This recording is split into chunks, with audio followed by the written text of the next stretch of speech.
Are you searching for the best in online black radio? Then go to blacktalkradionetwork.com, helping you filter through the noise. Real talk, black talk.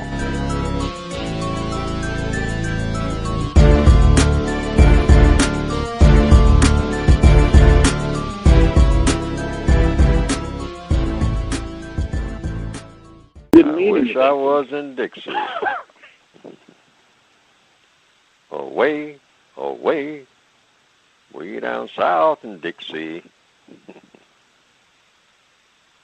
Bring the niggas with the banjos.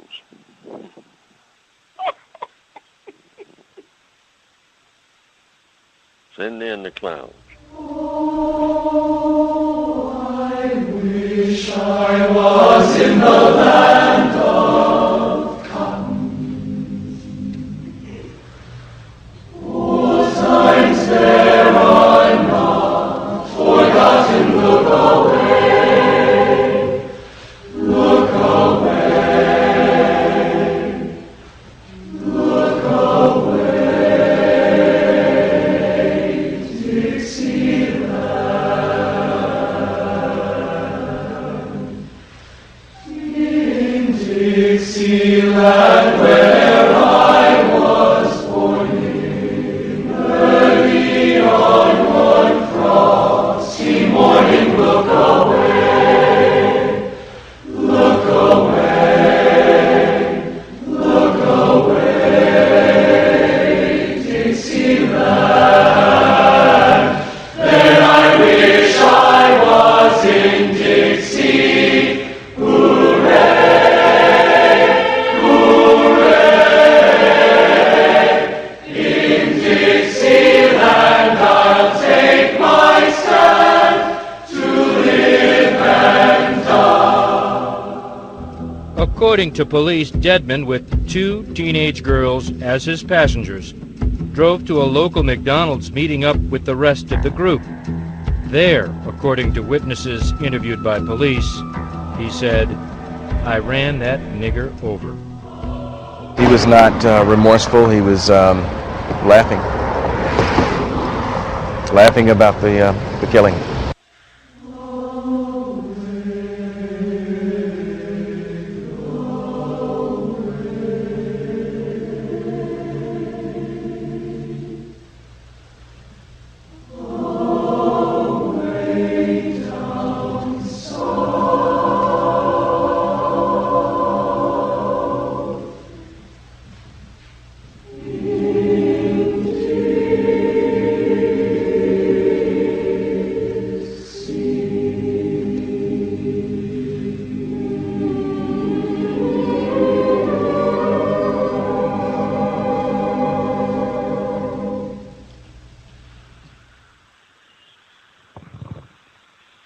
Context of White Supremacy, Gus T Renegade and Justice, in for another broadcast, hopefully to share constructive information on the system of white supremacy, what it is and how it works. Today's date, Sunday, December 11th, 2011, so I have been told. We will be back tomorrow. That would be Monday, December 12th, the next broadcast. Same program time, 8 p.m. Eastern, 5 p.m. Pacific. We will have back-to-back white people. Reverend David Billings will be on the program tomorrow evening. He alleges to have spent many years, more than 20 years, working against the system of racism, white supremacy. It will be good to hear what he has to say and why he has not been more effective in solving this problem. Before we get started, I want to make sure, good luck to black female Miss Zanelle, listener, former guest. She was on the program back in March of this year. Actually, she's been on more than once. But she is finishing up her accounting exam tomorrow. We wish her the best. I hope she will do very well. I have no doubts about that. I'm sure she will do an amazing job on the exam, and just want her to know we are thinking of her and wishing her well. With that, our guest for today's program was recommended by another longtime listener and investor, 818, also known as Pumpkin. She was doing some researching online, and she found the website savewhitepeople.com. Checked out the site, and she thought that they might have some interesting views to share with us. Contacted the white male who operates the site, and he said he was willing to come speak with us for a bit, share views, and hopefully hear from a white person who is pretty open and honest about their dedication to seeing white people remain dominant. He feels like they have a lot of problems, the white race that they're experiencing right now, and he is investing as much of his time and energy as possible into white people and getting their act together. Joining us live, again, you can visit their website to check out. They have their own radio program, The White Voice. It airs every Wednesday evening. If you want to check out their radio program, they have archives of their podcast on the website. They have a forum. They have a shop you can check out and really see a good example of some of the things that white people discuss when there are no black, non-white people present. Joining us live, the operator of SaveWhitePeople.com, Mr. Joe Adams. Mr. Adams, I'm checking the line here. Mr. Adams, are you with us, sir? Yeah, I'm here. How are you? Intensely victimized, but I'm glad you could share some of your Sunday evening with us. How are you doing, sir? Hear me now? Sorry. Well, our Sunday evening is not the only thing we're sharing. The intense victimization is something we share as well, but I'm doing well. Right on. You are a white man. For our listeners who haven't visited the site, you are a white man. Is that correct? Proudly so. Proudly so. Right on.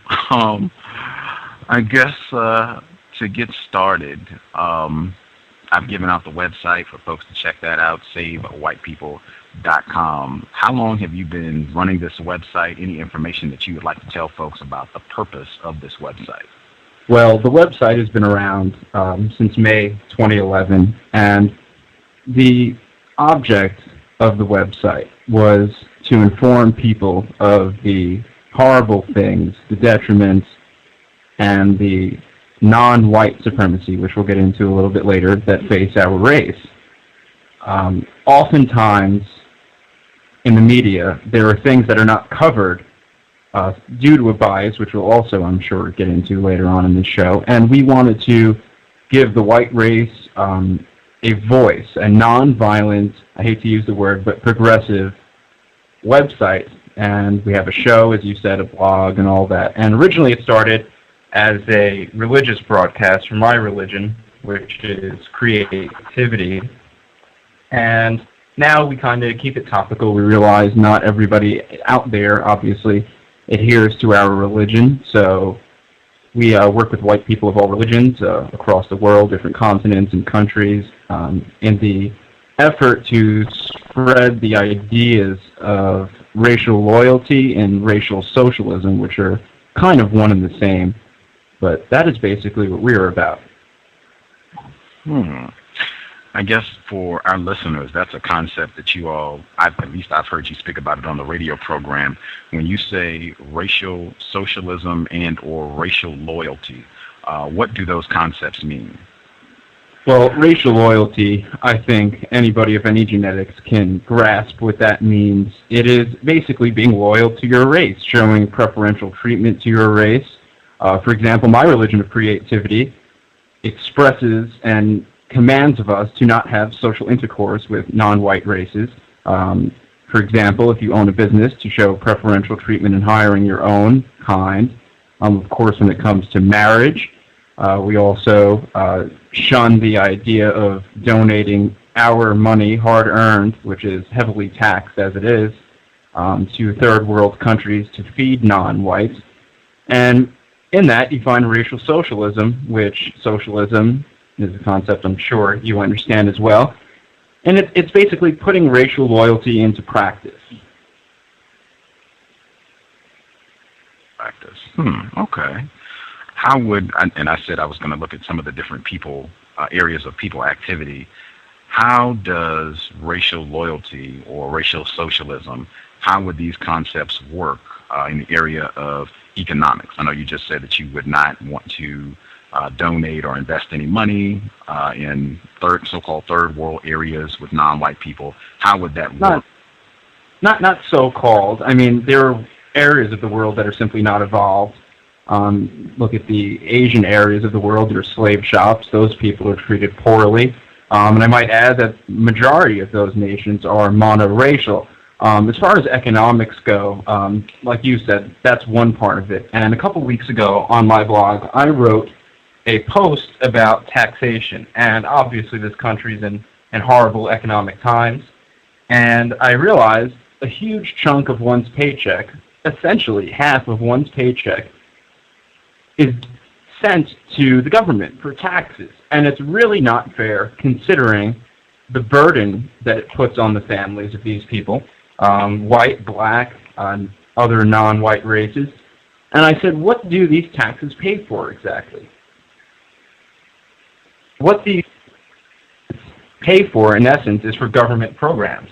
That also includes the police force, the fire department, and other entitlement programs. It's city and state jails. It pays for, and also billions and billions of dollars sent overseas to bastard states like Israel that were taken in blood and continue to live in blood. So what I did in my post was say, I think if somebody uses a certain resource or certain service so much, it is only fair that those people who use those services pay for them. And I'll give you an example, Gus. If you're standing online and in front of you, the person in a grocery store, the person in front of you has $100 worth of groceries, and then in your basket, you only have $50 worth of groceries. Is it necessary for you to have to pay $75 for only $50 worth of groceries that you have in order to balance it out? So that was the analogy I used. What I said is I think it's only fair, and you don't even necessarily have to break this down among racial lines. It can be done geographically. In the areas that commit the most crime, i.e. use the most police, they should be taxed more. And coincidentally, those areas, unfortunately for your people, happen to be black. How about the jail system? How about government entitlement programs, welfare, stuff like that? It's not fair that people need to pay for resources they're not using. And it's just totally unfair. It's a waste of money for a lot of people. White, black, you may say it's classist, but the fact of the matter is it really always almost boils down to race where this is present. Wow. Very interesting. Very interesting. It's not asking much, is it? I mean, it makes sense even to you, no? I wouldn't say it makes sense even to me. I understand what you're saying, but I'm not necessarily sure if it's logical or truthful, but I do understand what you're saying. Well, what's the logic lacking, per se? Well, I guess it all boils down to, are we in a system of white supremacy?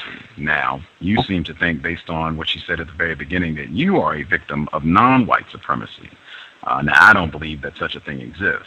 I believe that we're in a system dominated by white people like yourself. So it all kind of hinges on that. If we're in a system of white supremacy, then that kind of negates a lot of what you just said about non-white people being in restricted areas and committing more crimes and that sort of thing. In my opinion, the biggest criminals in the universe would be white people. But, you know. It depends on the talk.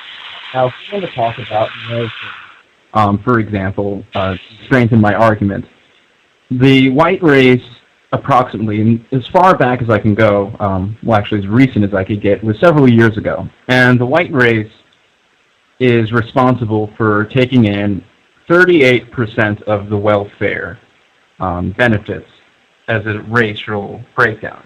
The black race takes in 39, I think, 0.8% of the welfare benefits that are distributed in this country.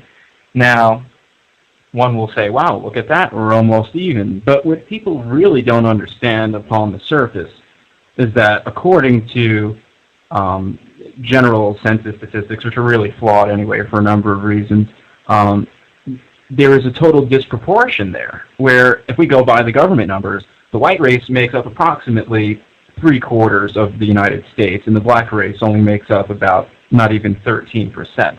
So there's a huge disproportion there. Now, as far as this notion of white supremacy goes, and I see, you have a very large following. People really like your show, and I have to say, you seem like a smart enough guy. You're really wasting your time by targeting whites and these white supremacist systems that you speak of. And I'm sure you're thinking of the politicians out there. We in the white racialist community look at the politicians that are really fraudulently elected as race traitors. They don't look out for the interests of the white race. Who they do, however, look out for the interests of are the people who fund their campaign, the lobbyists. Take, for example, Goldman Sachs. I believe that was one of the biggest contributors to Obama's campaign. It has nothing to do with black, just saying, as far as the presidential thing goes, and other congressional seats and senatorial seats. Goldman Sachs is a Jewish-run organization, investment firm, and they are obviously, as I said, Jewish, and they look out for the interests of who? The Jews and the Jews of Israel, which was Israel, of course, I don't know if you know, was considered reparations for the events of the Second World War, the Holocaust, and I did a whole show on that. You can check that out. We just did that last week. Now, as these traitor politicians get all the money to get elected so they can buy their commercials, their pins, and basically distribute their money as they wish for their political campaigns, they are working for the interests of Israel. So you can bet your bottom dollar that every bit of money that is given to these people is coercing them to support Israel and pass legislation such as the invasion of Iraq, such as the Patriot Act, and so forth, and all these other billions of dollars of basic donations that go to the bastard state of Israel for no good reason at all. The United States reaps no benefit. And you hear, yes, they're our best friend. Well, with friends like that, you don't need enemies, whether you're white, black, or other.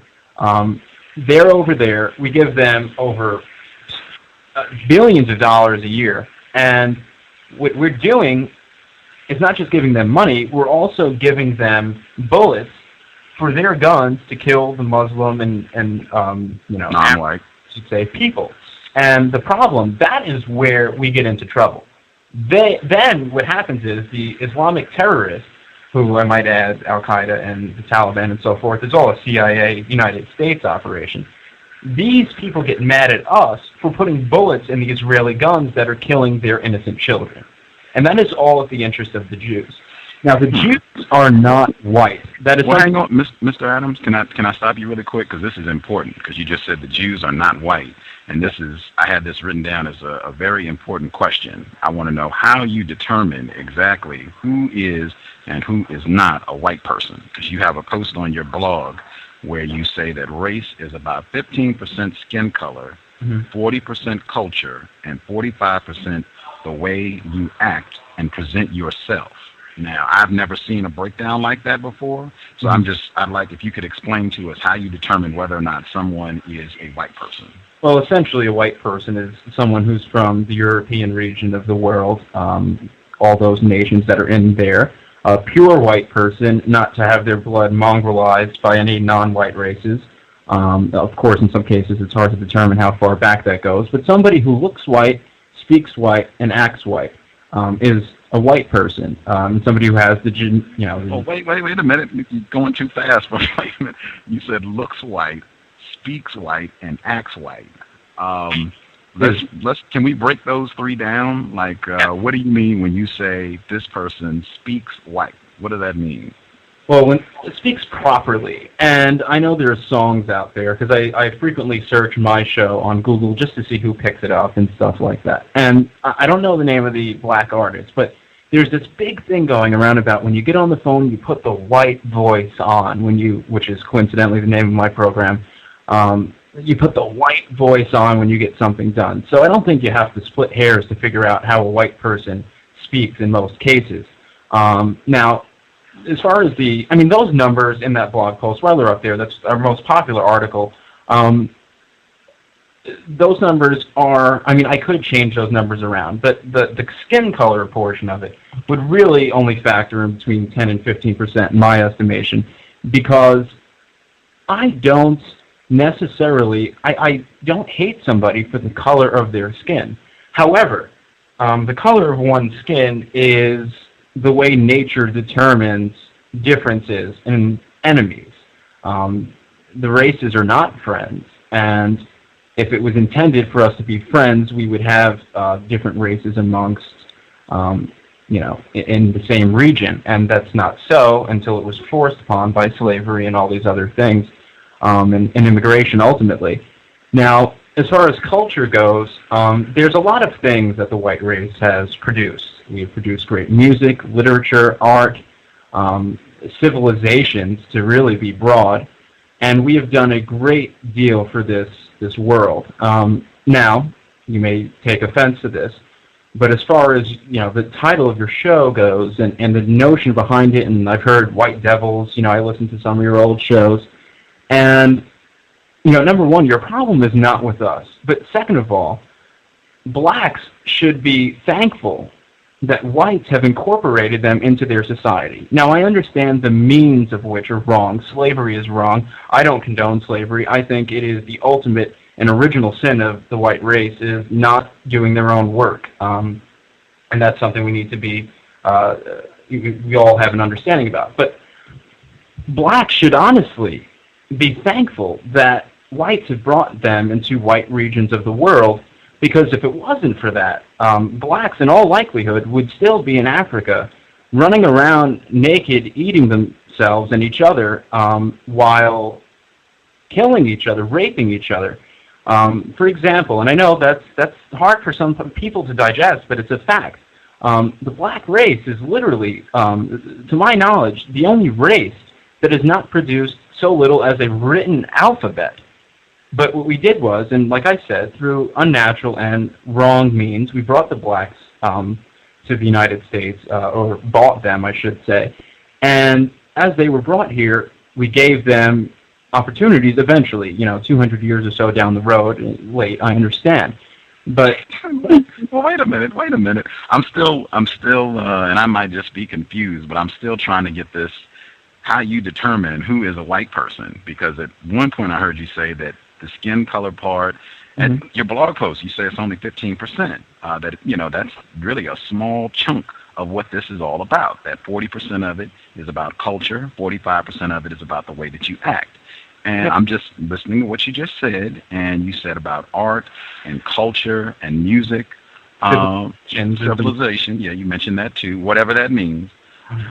Listening to both of those, if it's speaking white, and what you said, it suggests if you are speaking quote-unquote properly, meaning that you have accurate grammar, you have an accurate understanding of how to speak English, right? I think you could be non-white, and you could do that. With regards to culture and music and all of that, all you really have to do is list out, this is quote-unquote white music, this is quote-unquote white culture, this is white art. You could be a non-white person and just do all of those things. So I'll just go and appreciate, this is white art, this is white music, I'll just go listen to that, and just whatever white people are doing, you could just go and do that. Sure. And essentially, that is what has been done throughout the course of time.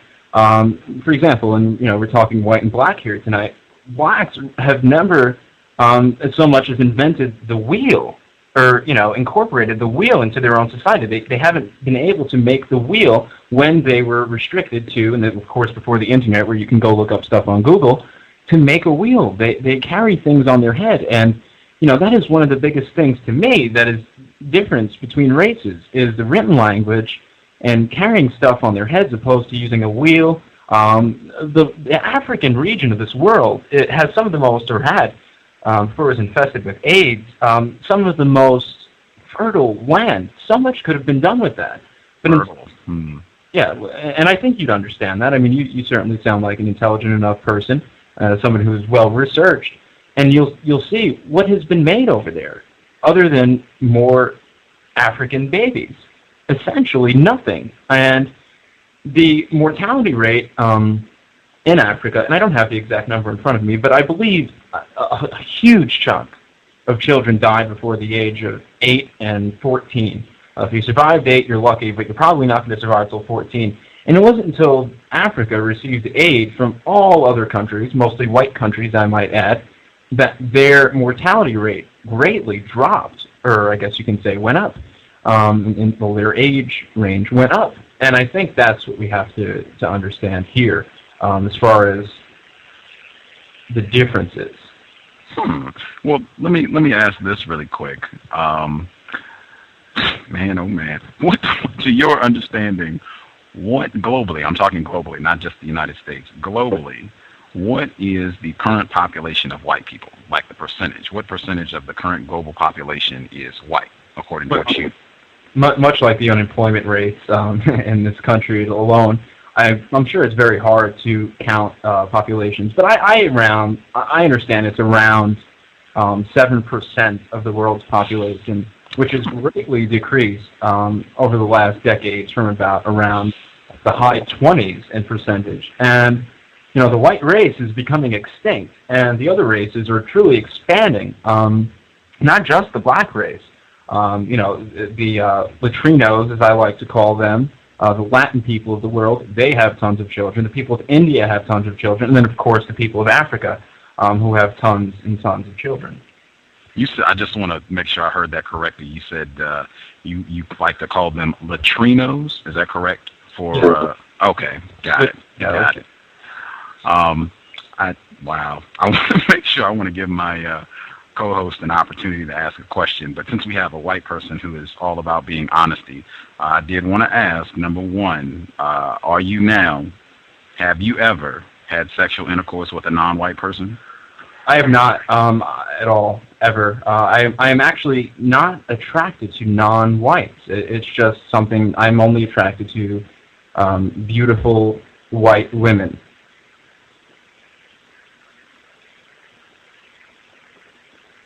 Okay. Being honest, because I know there's a long legacy of white people who have sounded just like you, Mr. Strom Thurmond, and many others who have taken a lot of similar positions to yours, but they have still had time to find their way to the slave quarters to have sex with a non-white person. Having race mixing and miscegenation of any kind is truly a sin against the eternal laws of nature. It is the highest duty to uphold the honor of our race and continue our race, make sure our race perpetuates. Your race, my race, and the other races. It is our duty by nature to do this. Now, if you look at the infancy of the world, the universe, the most recent people of the world, you'll see that naturally we would be racially segregated according to continent or country.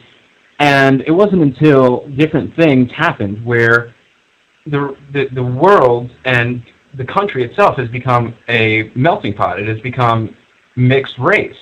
And in that, there has been race mixing. And when I say the eternal laws... what was that? When I say the eternal laws of nature, they are the highest laws upon the face of this earth. Look at different birds. Birds know to keep their species pure.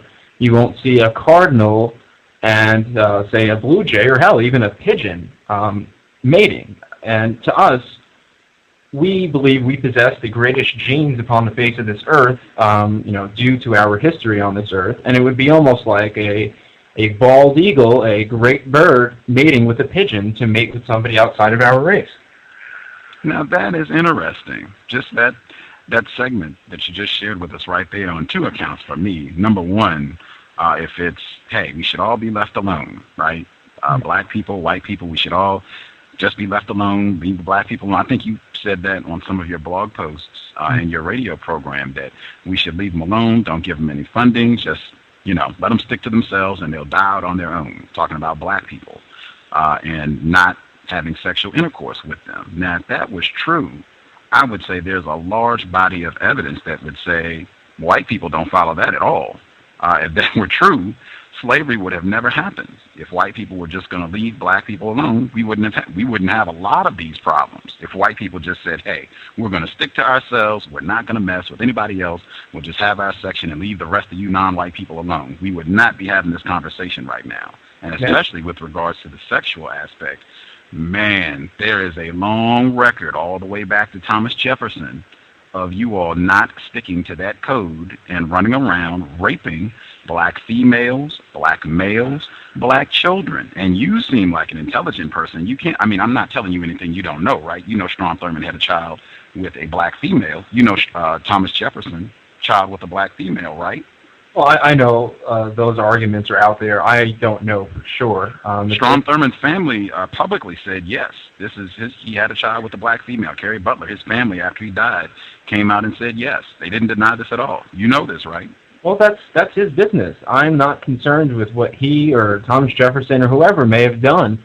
I care about white people now whose minds and psyches are being polluted by the filth that's on TV and in the mainstream pop culture that produces these thoughts and these actions. If they chose to mix races, that's their business. I honestly, as a white racial loyalist, as I would label myself, I have a huge problem with white people, as much of a problem as I have with black people. White people who mix races and betray their race. And that's essentially my position on race mixing. Okay. I will just make sure I get out for the record. There's a long history of white people saying that publicly, but they don't stick to it privately. And I would just, Strom Thurmond, that would be example number one. What about all the white people who haven't up until this point in time? People in my family, people in millions and billions of other families who have not mixed races yet. And, you know, there's more people who have not than who have, I'm sure. And that's... I don't know about that. I don't know about that. Gedalia Braun, I'm just remembering some of the white people who've been on that program, and he has very similar views to you. He said that black people are dumb and ignorant. They have the IQ of an 11-year-old, and yet and still, he went all the way to Africa to hop in bed with a black person. I mean, that's disgusting. At any rate, I will... His white race. And, I mean, I wouldn't say black people are dumb and ignorant. I just recognize that there are differences amongst the races. You know, I, again, don't have the exact numbers in front of me, and I honestly prefer that people go ahead and research them for themselves so they can learn about this. For a number of reasons, and I don't know if you necessarily want to get into those reasons. I don't see the sense in it, but black people underperform on tests like the SAT, for example. Okay, yeah, I've heard that before. Bell curve, I've heard all that. Justice, if you have some questions you would like to ask our guest, Joe Adams, SaveWhitePeople.com, your line should be open. Please proceed. Hi. It says on your website, a race of people are defined by their culture, their actions and behaviors, and finally, then, their skin color. We of the white race are nature's finest. How are you white people nature's finest? Well, how aren't we? We, like I said earlier, if you were listening, I pointed out many different things we have built throughout the course of history, and I know a lot of people, I'm sure, will say, yeah, you know, we've heard that before, but it's factual. The white race simply is just a better race on many different levels. Now, you can say, yeah, the Asians are very good at math, and they're good studiers, but put in an even environment, a level playing field, which I think we can say a lot of areas, there are differences, and white people typically, upon average, and we're not going to take the highest of the highest and lowest of the low and compare each other, white people simply have built things, constructed things, thought things out, invented things. I don't want to hear peanut butter. A lot of things out there that are just majestic. The Roman civilization, the Greek civilization, look at these. Now, look at the African civilization. There is not much in comparison. Look at the Chichen Itza temples and things like that in Mexico, and compare that to some of the architecture of Rome. And you'll see in the early architecture of Egypt, which the early Egyptians were Caucasians, you'll see the differences, and just wow, like take a look at this, and you'll notice. I'll let you pick what's nicer.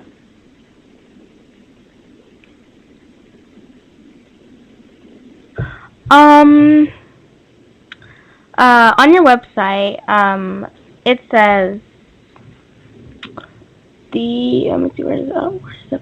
Okay, it says The White Voice is a weekly webcast that promotes the restoration of white values, decency, and identity. What are white values? White values are ones that are traditional, that we've seen. If you want to look at white values, I'm sure there's older episodes of, let's say, Leave It to Beaver or The Brady Bunch on YouTube that you can find, and you can see where, and it's not just about race mixing, it's also about society in itself. A white man back then was able to support his entire family on one salary, as opposed to now where families are barely making it along with two salaries coming in. Decency, you said white values, where white kids listen to beautiful music, Mozart, Beethoven, Bach, instead of listening to 50 cents, or I just heard this name the other day, Trey Songz, or whoever that is. Look at the comparisons of these music, for example. You'll see the current blacks in this country are making music that is so digitally edited and just made off of the computer. They put it on a laptop and hook it up to some speakers, play it, as opposed to go back hundreds of years, or not even that long ago, and listen to some of the great compositions by Beethoven, Mozart, and alike. And you'll see, like, wow, that is creative genius.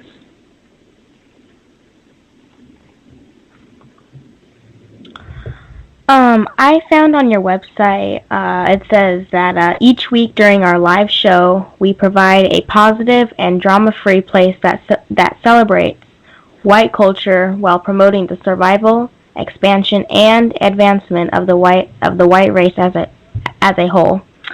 What is white culture, and why do you celebrate it?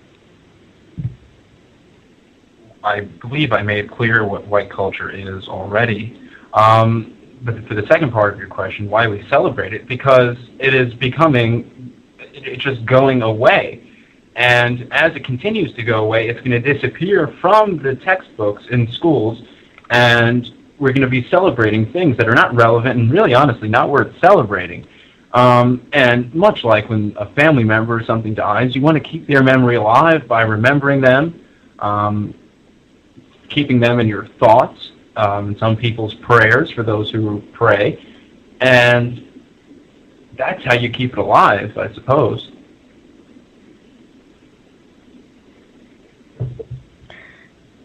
How do you promote the expansion and advancement of the white race? Well, that's real simple. You have to, obviously, we promote having tons and tons, as many as you can, white children. A couple weeks ago on my show, we had a gentleman who has had 8 children of his own, and he's proven that he can do it, and his kids are smart, they're solid people, and that's how you expand advancement. Obviously, you put the interests of white people before your own, because that is what is important here.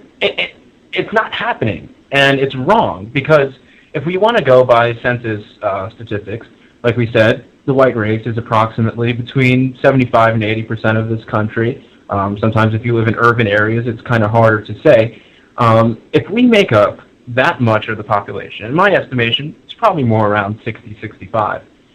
If the majority rules, why is it that the interests of white people are honestly being put on the back burner in comparison to the Jewish parasites who support Israel? That's got to stop if you want to secure the advancement of your own people. And you can, if you want to learn more about survival, expansion, and advancement, You go on our website. If you're white, of course, you have interest in, at least I hope you have interest in reading the book, The White Man's Bible. You can get it, $20, shipped to your door in 3 days, and get the truth from us.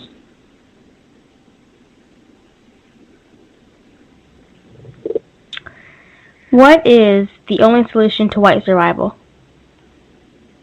Well, racial loyalty, the practice of it, and racial socialism, not engaging in race mixing, and a total monoracial state where the white race can practice racial loyalty. Look at the Jews, for example. The Jews, these people who we're outlining, and I think you guys really ought to focus on from now on, you'll see they practice racial loyalty. And that is what we need to do. And they live in their own communities and so on and so forth. The white race cannot survive if other alien races exist in the same society as it. And, I'm not going to apologize for slavery, even though I think it's wrong. The reason I won't apologize for it is because I have never owned a slave, and my ancestors were not here at the time slavery was around. But it was a horrible thing, something that I wish never happened for sure. And as a reparation for that, I think it's fair that I know a lot of you guys on this show do complain about the white man holding them down. I'm sure a large population of us would literally spend money out of our pockets to repatriate the blacks to Africa. And a lot of influential black minds have thought that before. Marcus Garvey, W.E.B. Du Bois, all these names, influential, strong-minded people believed in the same thing, repatriating blacks to Africa.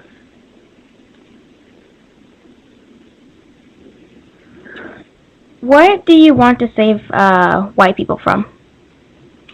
Total cultural and genetic annihilation.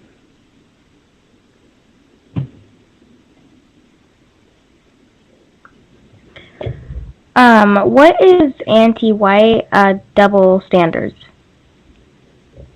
Anti-white double standards exist in, for example, I'm a young guy, and a couple years ago, I was getting ready to apply to colleges, and I was sitting in my homeroom class in high school listening to somebody over the public announce system basically say that if you're non-white, come to the office to meet with the grant counselor for the scholarships for non-whites. Now, I'm somebody who's come from a working class family, not wealthy at all, to say the least, not poor, but not wealthy, and I was watching, in a single parent home, I might add. One of my parents passed away when I was young, and in a single parent home, working class home, these people say that they need a scholarship simply because they're non-white.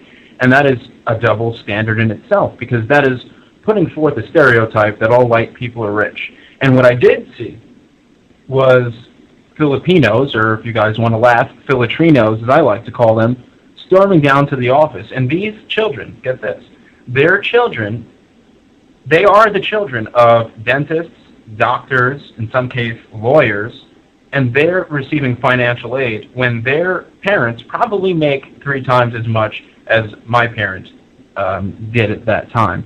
And because they're not white, they're entitled to a certain grant or scholarship. That's a double standard. That will be all for now. And Gus, you can go ahead. Context of white supremacy. I wanted to ask, because it seems like on your website, on your radio program, SaveWhitePeople.com, you all take a pretty strong stance about that racial loyalty and saying that white people need to stay out of bed with non-white people. You saw it on my website. That's something that I say is one of the worst things that could possibly happen to a black person, to be sexually sewered, engage in sexual intercourse with a white person. Now, just from my observation, just looking at the program this week, we've had 2 different white males on the program who are both, they're not being racially loyal in your book. They're having sex with non-white people. In fact, they both married black people. Why do you think so many white people cannot keep their hands, their genitals, off of black and non-white people? Well, first of all, for those people you keep mentioning, and anybody else out there who's listening and really wants to understand why it's so important, and more time than Gus over here will have us on for, email me, joe@savewhitepeople.com, and I'll be glad to send you some information, and particularly those people.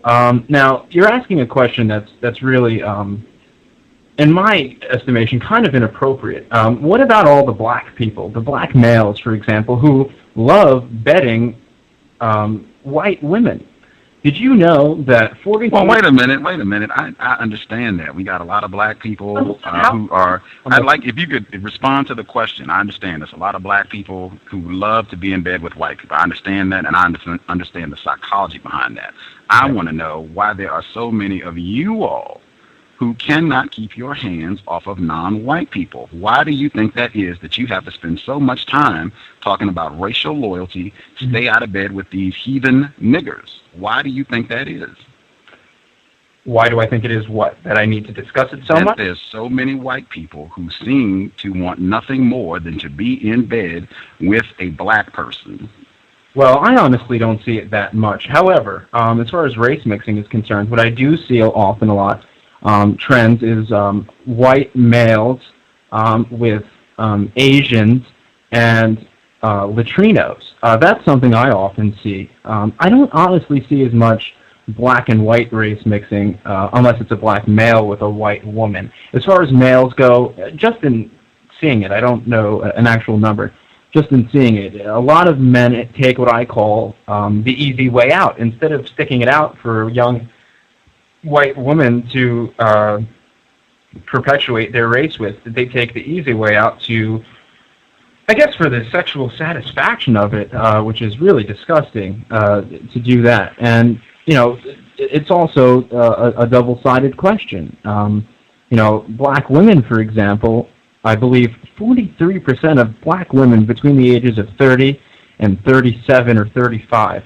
have never been married in the past and are currently not married. And I think it's your duty, instead of complaining about white people, to focus on perpetuating your own race, which I do think you understand the importance of that just by what you said earlier. And tell your white men to your black men to stay away from white women. And I do that every program. It's written. You saw it. It's on the webpage. I'm on my job on that.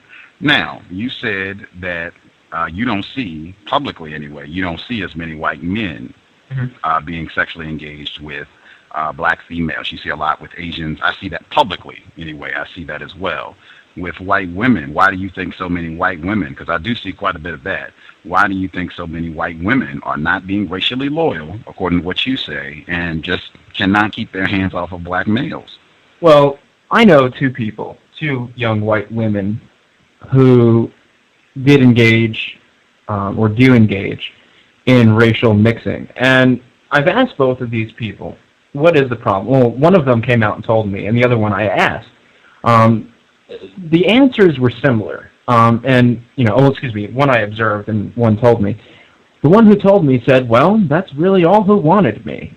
She couldn't find a white guy who wanted her for whatever reason. The other one I observed, and just by talking to white people in the same social gathering, said, yeah, well, she's kind of fat. I'm really not into that. And I think it comes down to taking what you could get. A lot of these white women are quote-unquote broken used goods or whatever you want to call them, not totally perfect. And I think that is another thing, white people need to understand is your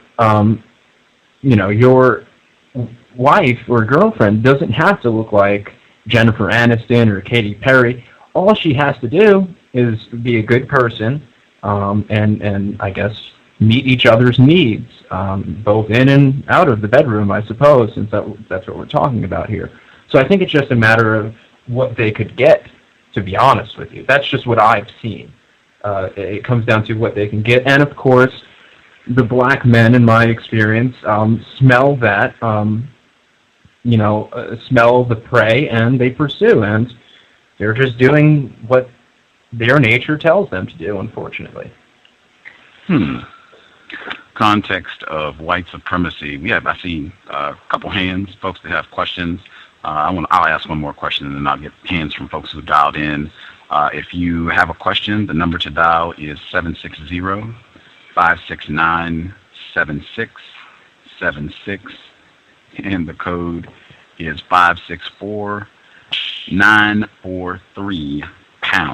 I will go to the phone lines in one sec. I saw one of your more recent podcasts, you and your guest, you all talked about the concept of racial treason. That is, white people who are not racially loyal, they are not following the white code of conduct. Can you tell me some of the things that a white person can do that would be racial treason? Well, we can start with miscegenation. That's certainly one of them. Racial treason also includes another thing we discussed in helping out non-whites to continue their existence. A lot of this is a survival of the fittest mentality. There's no reason that we, for example, an argument I always make is by feeding the starving blacks of Africa, the AIDS-ridden, poverty-ridden blacks of Africa, if you feed one of them and you nurse them to live a long enough life that they can reach reproduction, what you're doing is enabling them essentially to have more black African children who are going to suffer. And to me, that is more inhumane than letting them die. Because by doing that, you're really just continuing the process.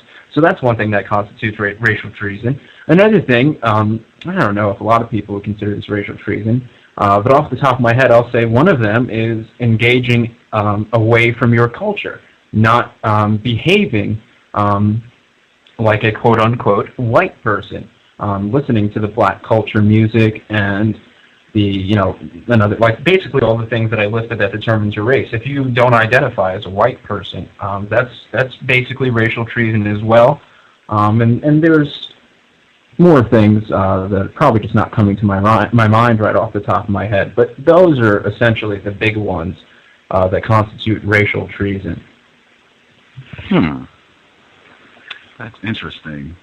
It seems like there are, just based on what you laid out, it seems like there are a lot of white people who are engaged in racial treason. I see a lot of white people listening to 50 Cent and music that's produced by black people, and it seems like I see... Music. I mean, do you really call Smash Bitch, Grab a Hoe music? I don't see anybody white or black. I can't understand why anybody white or black would enjoy that music at all. I see droves of white people. In fact, you talk about statistics. Most of the statistics I have seen, the vast number of people who are buying that music are white people. It's not black people. It's your folks. That would be people committing racial treason. Well, that would be because, much like the welfare statistics, you're not taking into account the fact that the white race is probably 3 or 4 times as much as the black race. So that kind of trumps that argument, I'm sure. Even if there are greater numbers, that still, in my mind, that wouldn't change anything about it's still mostly white people who are buying this music. It's not the worst form of treason you can commit against your race. It's something that I think really drags you away. Another thing, it would be hanging out with non-whites. Typically, that leads to trouble for a number of reasons. It's being loyal to your race is the opposite of racial treason.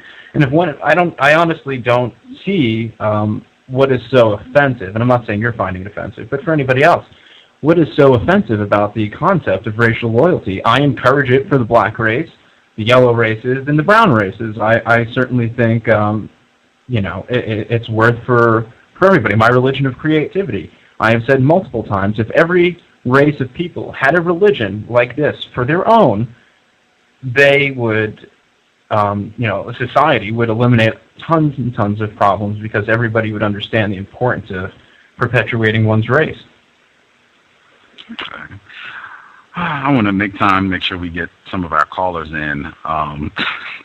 You do have on your website, you say we need to make it popular to be a white racist again. That's directly from your website. When you say you're a white racial loyalist, would it be accurate for us to also say that you are a white racist?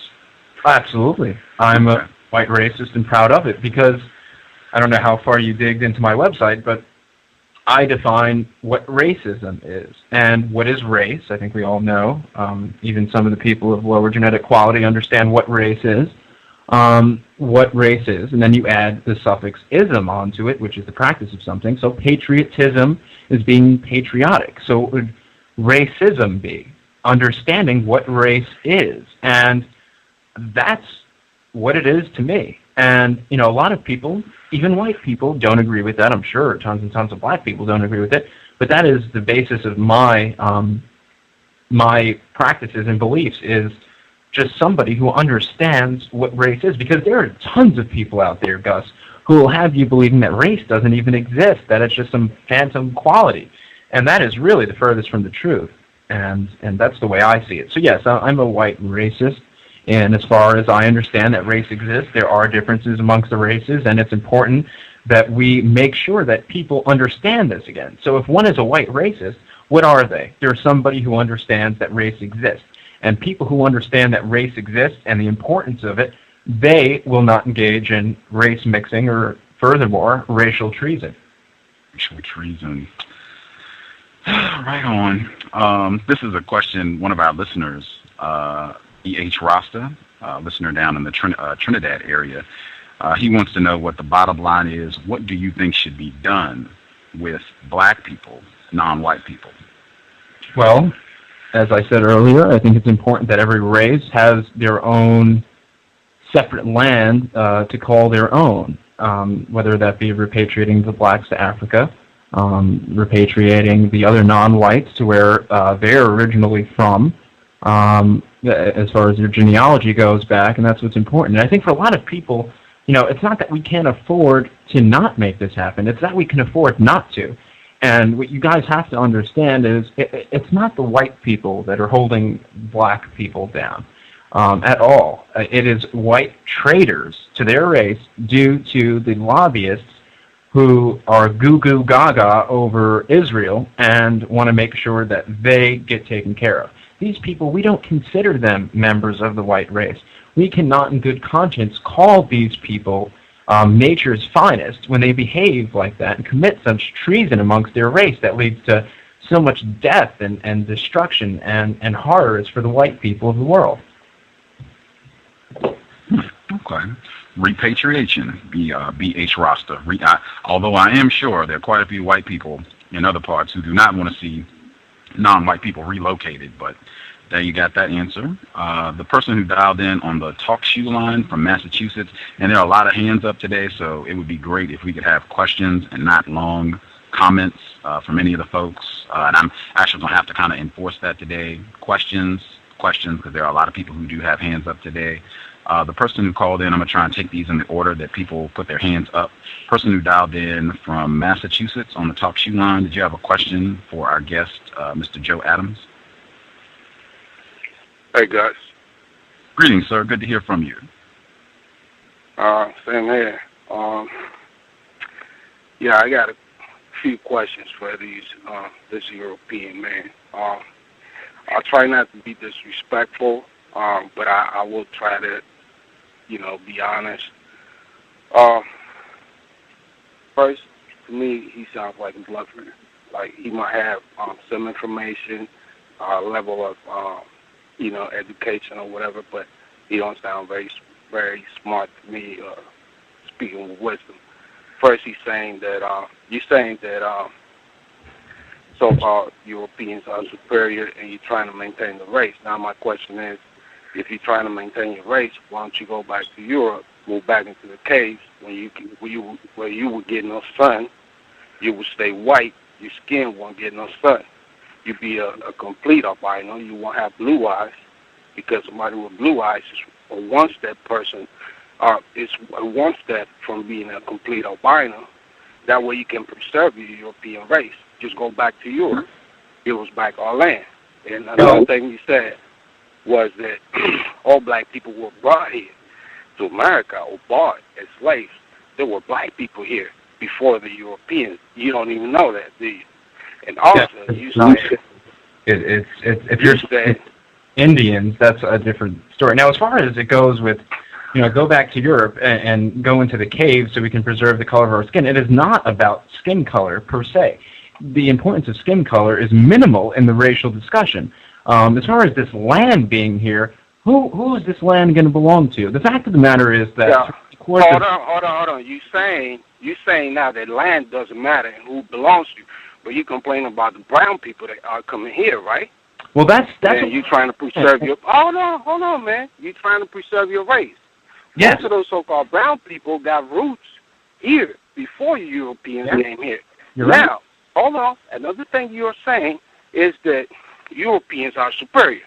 The Europeans supposedly came here knowing everything. Europeans did not invent the wheel after they came to America. That's when they so-called invented cars. Now, it's easy for a so-called civilization to thrive on the back, the resources of other people, stealing from other people, stealing the knowledge out of Egypt, coming here, stealing the culture that they learned from the Native Americans. And you saying that people, so-called people, non-whites, are inferior because they haven't advanced. We haven't advanced because we got European parasites stealing our resources on our land as you, hold on, my European friend, as you, so-called, they call yourself American, and you are German, Irish, British, or whatever you are, that you know that you are. Okay? You here, just like your brothers are in Africa, stealing the resources of Africa, in Australia, and all over the planet. Hold on. Now, when you people came here, for example, your kings, your European kings, didn't even know how to read and write. You people succeeded in educating yourself after you people started stealing from us, our culture, our ideas. What culture? Our caller in Massachusetts. Hold on, man. Oh, this is Gus. Hang on. I was just curious. This is Gus. I was just curious as to, did you have a question for our listener? Because we do have a lot of hands today. I just wanted to see if we could get I'm giving him the question, and I'm going to give him time to answer everything I'm saying. Well, basically... Because he's saying that we our civilization stopped thriving after we became conquered for you. When the so-called King of England signed the Treaty of Peace and Friendship with the Sultan of Morocco, he had to use a scribe because in Europe back in the days, most people didn't even know how to read and write. Okay. So your whole thing of superiority, I don't see it, man. You sound like a bluffer to me. Well, listen to me. First of all, I kind of stopped listening to a lot of what you said after you said the wheel was only invented once when America came into the equation, which is not true. It's been around almost 10,000 years before Christ. Another thing, as far as who this know what I'm talking about, is throughout the course of history, we need to understand that people have conquered other people over land. And the white people of Europe conquered the red people, the Native American people, because they were an inferior people. We took their land, and in return, they got tax-free exemptions and a little land of their own.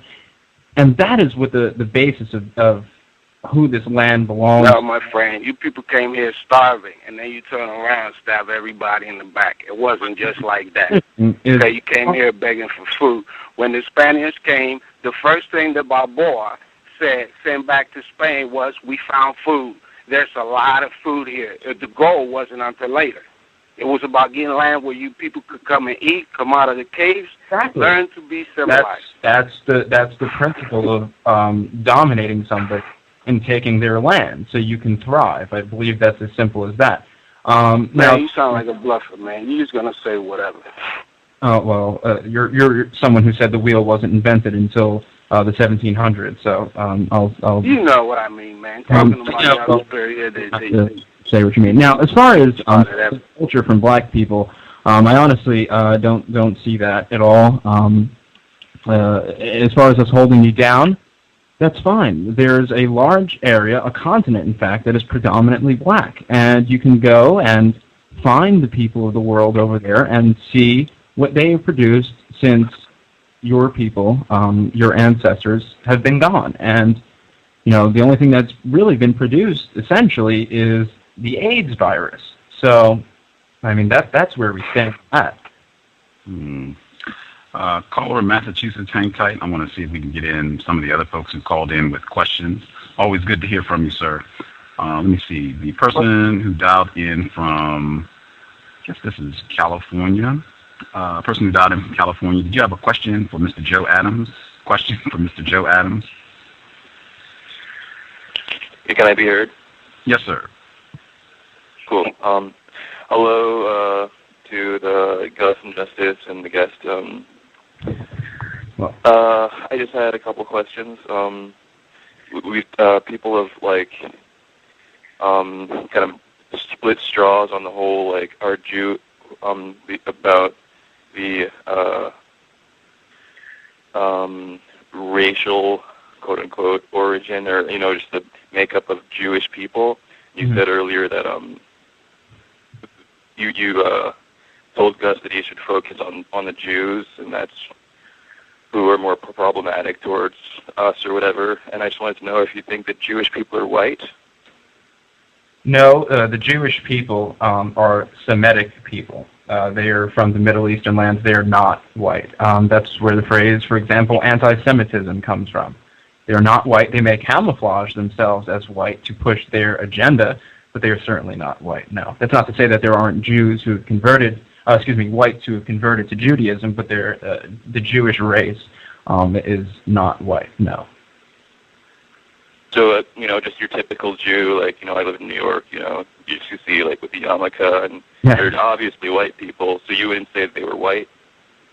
No, they're not white, though. That's what we have to grasp here. You're not going to find an Italian Jew or when you ask somebody what they are, for example, if you ask a Catholic, what are you?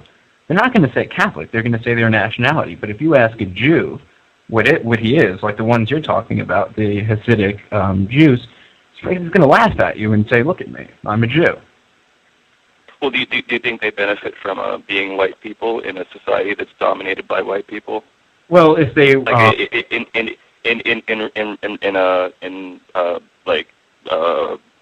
as opposed to a black person or a Hispanic person who is obviously not white, has curly hair, nappy hair, stuff like that.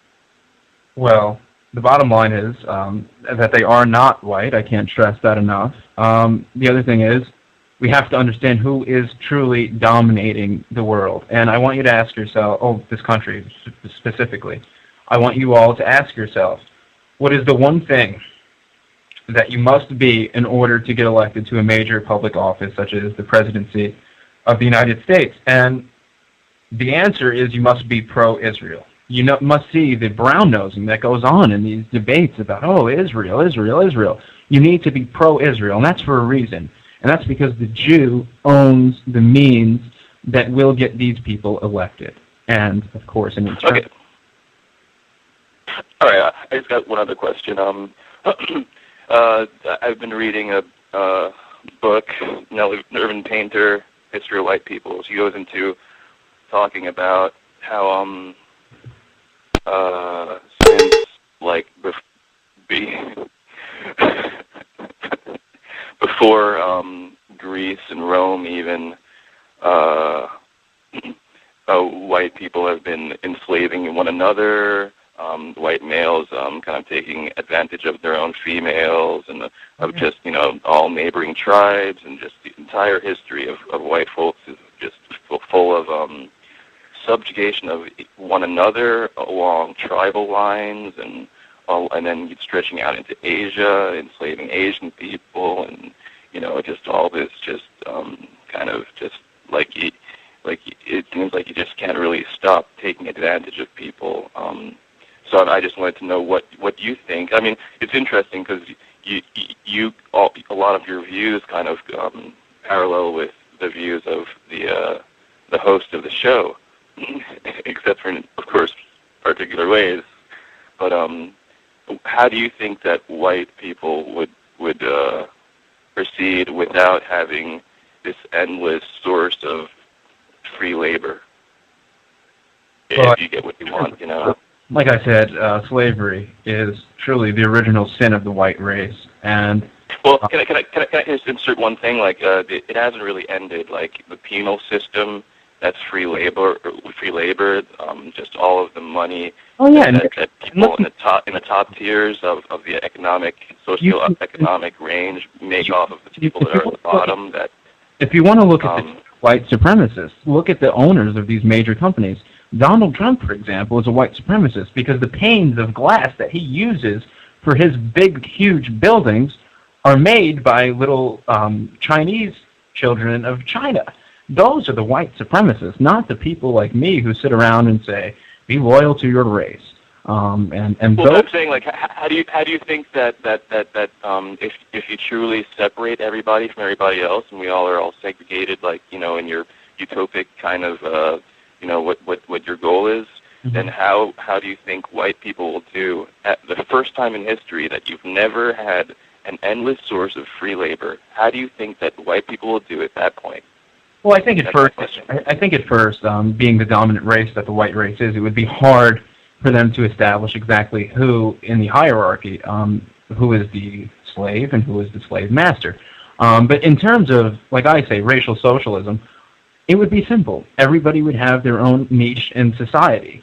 One would grow corn, one would grow lettuce, one would grow fruits, others would grow vegetables, one would fix cars, one would make them. That's how it would work, in my estimation at least, or in a perfect world. So that's really as far as I can go on predicting that. I think in a total racially social and racially solid nation, that's what we would have.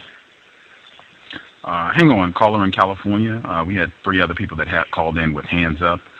Pam, co-author of Trojan Horse, Death of a Dark Nation. Your line should be open. Pam, are you there? Hello. Yes, good evening, Gus. Good evening, Justice. And good evening to your guest.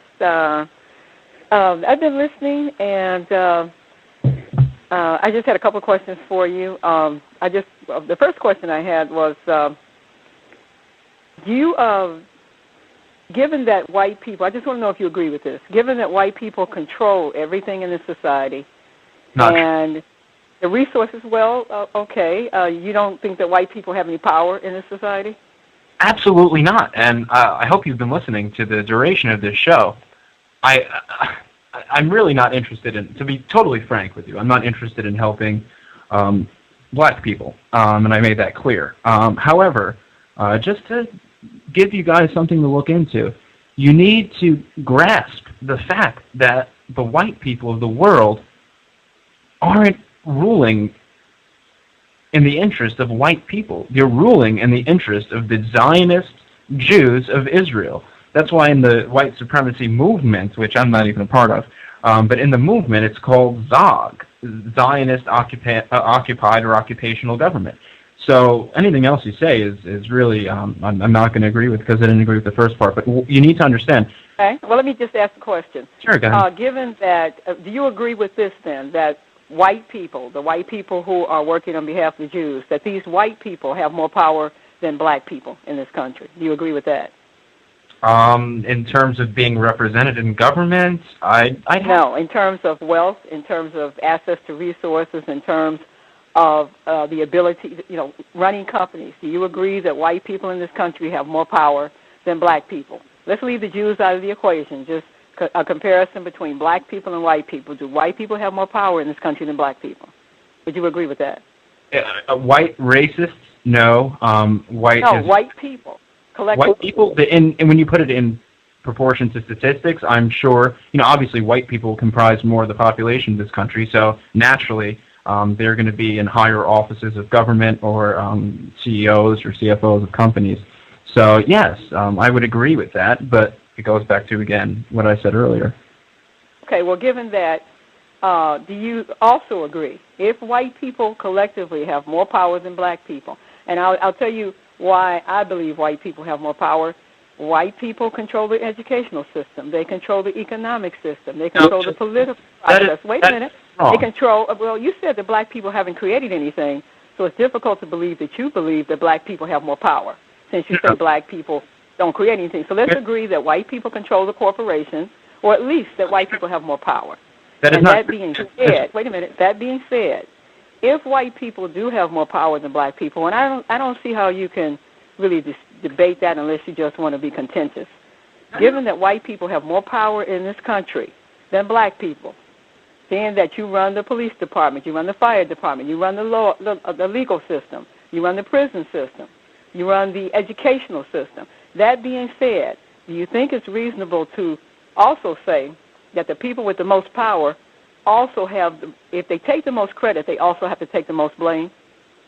Well, first of all, you said white people control the economic society. That is furthest from the truth. I said that they have more power than black people. I left the Jews out of the equation. I just simply asked you, do the white people collectively have more power than black people collectively? You cannot agree with that? You do not agree with that? I do not, because as far as the economy goes especially, the economy is controlled by the Federal Reserve, who was run by Span. That white people collectively have more power than black people. I'm not talking about the Federal Reserve. I'm making a comparison between two things. Do white people collectively have more power than black people collectively? That's the only question I asked you. I didn't ask you about the Federal Reserve.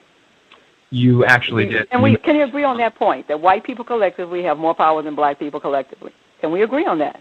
Yeah, sure. In this country. It depends if but you want. Do you think the people with the most power also, if you're going to give them the most credit, do they not also take responsibility, or at least also assign most of the blame to the people with most power? I just wanted to know if you agree with that logic.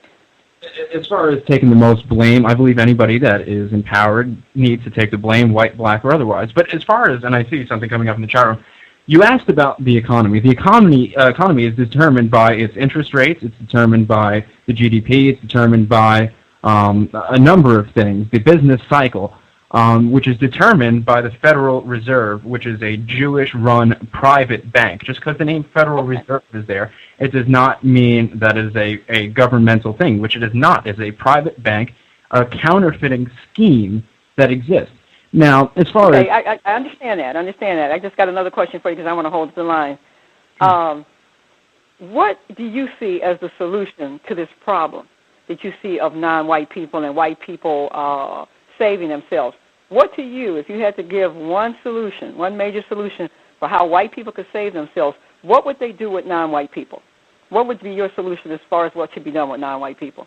Well, another thing that we already addressed, repatriation, because throughout the course of history, multiracial societies do not flourish, they do not succeed, and they do not work. And as a black woman, I'm sure you would agree that a multiracial world does not exist. You would much rather be in the company of blacks, much like I would rather be in the company of whites. And that is what we need to do. We need to have separate states, and according to a lot of people who believe in this, it's naturally going to happen once times get bad enough. There's going to be this cataclysmic event that's going to occur, whether it be, a terrorist attack, or whether it be a natural, climate issue, or whether it just be a depression of some kind. It's going to happen eventually, and the races are going to be separated by, geographic regions, and eventually, ultimately, it's going to turn into a war, and may the best race win. Okay, last question. If you feel that we should separate, I don't see us having separate states in the United States as practical, because I don't believe for 1 minute that white people, given their history with Black Wall Street, you should Google it, with Tulsa, Oklahoma, you should Google that. Given the history of white people, inability to keep hands off both economically, politically, and sexually off of black people, we could not exist on the same piece of land. That being said, would you agree that white people, every single white person, should get out of Africa? Would you agree with that? I believe... If black people agree to get out of America, do you agree that every white person in Africa right now, the breadbasket of the world, the place with the most resources, do you agree that white people should be forced to exit Africa and every single white person get out of Africa? Would you agree with that? Well, look at the white people of South Africa who are currently being genocided, slaughtered by... I'm asking you a question. And I'm giving... You agree that white people should leave Africa if black people leave America? That's what I'm asking you. You're not asking me a question. You're badgering me. No, I'm not. I'm asking you a question which you dance around with a whole lot of other stuff. All I asked was a simple question. I'm not trying to be rude. You agree that white people should get out of Africa? I just asked you. I didn't ask you what was happening to white people. I simply asked you, if you agree that white people should get out of Africa if black people get out of America. That's all I'm asking you. of course you wouldn't bring up the whites being slaughtered by the blacks of Africa. But to answer your question, yes, that's my personal opinion. However, the white people of Africa, I've talked to several white South African farmers. For whatever reason, they don't want to leave. I would gladly say, let's make a trade. Yes, I would.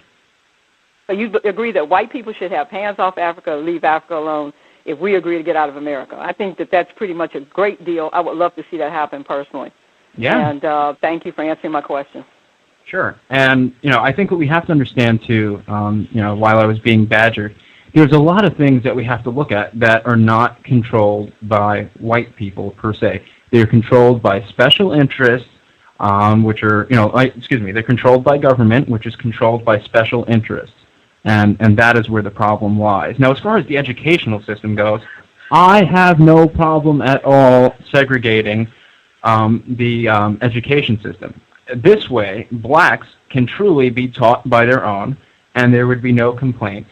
And whites can be taught by their own, and there'd be no complaints. And may the best race rise to the top. But in an ideal world, I would love to see a separate racial society, separate the races. Can I just ask you one real quick thing, and that is, do you know the definition of a superiority complex? I don't think superiority... Why, I'm not answering what I've said about 4 words. I'm sorry, I didn't mean to interrupt you. Go ahead. I do recognize that white people, and as I've continued to say, are a better statistical and evidential race. And when you look at that, if you want to call that superiority, sure. As far as, you have to define what you mean by superiority complex. I'll just tell you what the clinical psychological definition. It is a hidden inferiority complex. In other words, let me ask you this. If you knew somebody that was walking around, somebody in your circle, and they kept having to tell other people that they were superior to them, would you not think that they're the ones with the problem? So what you're saying is just by beating it into somebody's mind, pretty much? No, I'm saying that anybody, any group, any people that have to constantly remind people that they're superior, according to the science of psychology 101 basically, anyone that has to constantly tell people they're superior, in reality feels inferior. And so I just wonder why so many white people who call themselves supremacists or racists spend so much time trying to convince other people that they're superior. Oh, no, and I just wanted to know the definition of a superiority complex. I mean, that's a good question. I really have no interest in convincing or telling people, black people, that white people are better. However, it is my personal business and up to me whether or not I wanted to inform white people of what white people have accomplished. And in their minds, if they determine that that makes them a better race of people, then I guess the superiority complex exists. Now, as far as running around telling people we're better, we're really not at that stage of the game anymore. We're at the point... Well, you do it all the time. I mean, you do it with your scientific studies, like the ones that you use the Japanese in the same doctor. You do it all the time. But let me just ask, okay, I don't want to hog the line.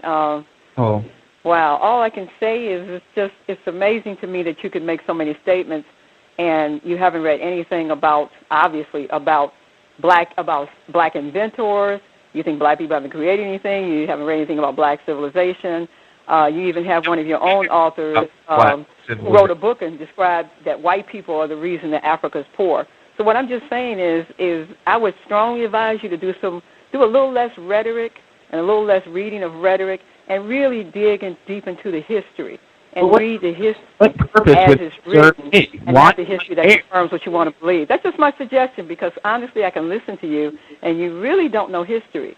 You're saying a lot of racial dogma, but in reality, there is so much evidence that black people existed thousands and tens of thousands of years before white people, and that white people basically did come out of the cave, and that white people themselves have even said, National Geographic did a show about 3 years ago. Hang on. They did a show about 3 years ago. They admitted that white people were a hybrid race between Neanderthal and man, that white people actually came through the evolutionary process, that African people were already here. And so there's so much that you really need to read. I would strongly advise you do some reading, and thank you for taking my question. Sure. Well, I have to say that's very sad that if black people have had a 1,000-year head start. We're in a situation we're in today. Now, another thing is it doesn't matter to me to know history. I do know a ton of more. Are you going to let me talk? I thought you were hanging up. Obviously, you don't care about history, but go ahead. No, I do. I know more about history than you care to give me credit for, which really doesn't matter in the scheme of things. But history and, for example, the Hitler notion, all these things don't matter now. What matters is that we must segregate in order for each race, and more importantly to me, the white race, to survive. That's what I care about. Okay. Thank you, Gus. I'm sorry to take so much time. Mm-hmm. No worries. Pam, always good to hear from her. There's a person that emailed a question in, and then I see some other people called as well. The person who emailed her question in from Canada, she wants to know, or I'll just read her question. She says, please ask Joe if he understands that when whites and non-whites procreate, it is not out of love for the non-white person, but simply to use the gene pool of the non-white person to strengthen the white race. That's her question. That is the most absurd thing I've ever heard. First of all, you can make the argument that the non-white gene is the dominant gene in as far as when it mixes with the white gene. For example, if a mulatto child is born of a white mother and black father, you will see that person, more likely than not, will identify as a black person. I've seen it hundreds of times living in New York, where mixed-race children identify as the non-white simply because they take on those traits more often. And much like that happens when you add mud to water, or dirt to water, I should say. You get mud out of it. Is that to say that dirt is stronger than water? Yeah, it may be. It may cloud it up a little bit more, but I don't know if that's to strengthen the gene pool at all. I'd say that's absolute ludicrous. I'll just remind folks, Strom Thurmond, Tom Jefferson, white people have a long legacy of not keeping their hands and genitals off of non-white people, black people especially. One of our other folks that emailed in, they just want to know, how old are you? Is that acceptable? How old are you, Joe Adams? I'm in my early 20s. Early 20s? Early 20s? Okay. Yes. Let's see. Different person called in. I think this is Non-Mighty Wick. Non-Mighty Wick, did you have a question for Mr. Joe Adams? Hello, can I be heard? Yes, sir. Okay. Yeah, I wanted to know, Joe, have you seen in your experience where other white people tend to be like reluctant or hesitant to be as honest about their views like you're being tonight? Yeah, and that's in large part the problem that white people face is a lot of us naturally, by nature, feel the way that we should. But due to, as we discussed earlier, the double standards and all these other things that are pushed forward through media particularly, we can't do that. We cannot use the word nigger, for example, without getting fired from our job. And I would suggest that anybody who is offended by a two-syllable word really has a weak character. You can call me a cracker, a honky, a neo-Nazi, whatever. At the end of the day, it doesn't matter to me. I look in the mirror, and I'm happy with who I am. And it goes back to what the caller before said, the superiority complex. If you look in the mirror and you can be proud of who you are, that's what matters. And I do notice that. Do you have any suggestions or anything that you've printed or typed up, or just so you can give in order to, I guess, attempt to get white people to be more honest, like yourself, just in general, so they can? Well, yeah, I recommend two books, both of which are sold on my website. The first of which is Nature's Eternal Religion. It is a religious creed dedicated to the survival, expansion, and advancement of the white race, and the white race alone. And then the second one, which is some people might find a little bit more interesting, is The White Man's Bible. Both are available on my website, SaveWhitePeople.com. In conversation with white people, what do you say to them to try to get them to be more honest? a lot of it, you know, I am who I am. You know, people know I'm the white racist, friends in particular. If I'm on the train, or for example, just the other day I was walking to the train and huge group of black children out there screaming, "I'm going to bust this nigga in his mouth," and all these other like nasty, vulgar things they were saying. And the white lady who walked by me just looked at me, and I looked at her, and we kind of both shook our heads. That's the kind of thing that it comes down to, and that's encouraging. But as far as people who are not racially conscious, you know, I just explain the basic things, which, you know, are outlined in the white man's Bible and nature's eternal religion, and try to cleanse their mind. When people say we're brainwashed, we are. We've cleansed our mind of filth and pollutants that lead to the destruction of our race, as opposed to being brain polluted. So give me like your top three. What do you tell them? Well, I tell people, you know, the first thing I say, well, first of all, it really depends on the situation. We'll go with the popular one. If I see a race mixer, typically the first thing that they say is that their parents are strongly against that, and I'll say, you know why, and I explain to them how times have changed over the course of time and why times have changed, and that's a large part of it. The other thing is I tell them about nature, how it's against nature's laws to mix races. And then usually for the third thing, I guess, if we want to stretch it out to three, is I'll tell them why the races are different and what the importance of perpetuating one's race is. All right, thank you. Sure. That's wild. See, the person who dialed in 404, before I get to 404, since you're all about being honest, Joe, I appreciate that. Can you give us one of your best racist jokes before we get our next caller? Oh, jeez. Got to give me a good one, because I've heard a lot, so you got to give me a really good one. I really don't dabble in that, to be honest with you. The one about the pizza is kind of funny. About I think I've heard that one. Yeah. Or unless it's a different one. Well, let me say it. Let me say mine to see if this is the one you were thinking of. If it's not, then you can tell me that one, okay? Sure. Okay. The one that I've heard about pizza is, what's the difference between a large pizza and a black male? Mm-hmm. Large pizza can feed a family of 4. Is that the one you were thinking of? That's a popular one. The other one is that, what's the difference between a Jew and a pizza? When you put the pizza in the oven, it doesn't scream. That's a horrible joke, but it's kind of tongue-in-cheek comedy. Wow. All right. Let's get our caller, 404. 404. Did you have a question for Joe Adams? Line should be open, 404. Greetings to you, Gus, and to the C.O.W.S family. If I can be heard? Yes, ma'am. Okay. This is all very interesting to me. First of all, I want this. What you said his name is Adams, is the last name? Yes.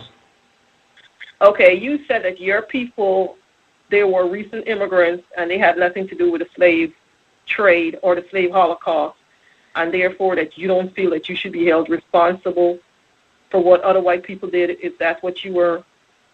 As far as I know, I mean, I don't know what happened with my ancestors in Europe, but yeah, I feel no responsibility for what was done to the black race in slavery. I do, however, think it was a huge mistake and a real flaw of our race as far as that goes.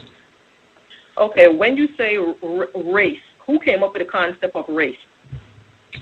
Society determines race, I guess, but who is society? Society is the collective group of people. There's multiple facets of looking at society. A lot of people are popular. Who predominantly controls society as we speak? Who makes the decision in society now as we speak on a worldwide council or a worldwide body? The Jews. Who is in charge of that? The Jews. So, okay, you're being very intellectually dishonest because you're not being very factual. And is Jews considered to be white? Weren't they given their white passes and put into the white club as recently as 100 years ago? The Jews are not white. I mean, you're telling me I'm being intellectually dishonest or negligent. What you need to do is look into the facts. See, the problem is I think I'm throwing a lot of new stuff at you guys tonight. No, you're not throwing a lot of new stuff at me because what I'm trying to get at, you're saying society is general, and I'm asking you about race. And I'm asking you, white people are currently in charge of this society. They're the ones who make these categories, and they're the ones who place people in categories. Proxy. Black people can... Black people don't decide who is white or who is black. That is something that is a construct that comes up by white people. Nature determines who is white and who is black. And who determines what in nature is a white person? Because what I'm trying to get at is you're saying this race. Because race is that something was created by white people. It has nothing to do with any other group who created a race. That is ridiculous. Therefore, I mean, a dog and a cat. How do you mean it's ridiculous? Who came up with the concept of race?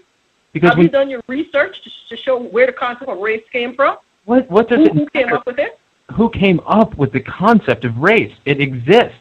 And to say it doesn't exist and who determines it, a cat and a dog can look at each other and see that they are different. So whether or not somebody put it into words or not, it would have been determined by nature. And that is the most important thing that people need to understand. Hang on a second now, Joe. I'm sorry for interjecting. I just wanted to remind folks we had a pretty extensive portion of the dialogue that dealt with how you determine whether or not someone is white. Now, you got on your website, race is about 15% skin color, 40% culture, and 45% the way you act and present yourself. And then you even said on the program that you could have moved those numbers around.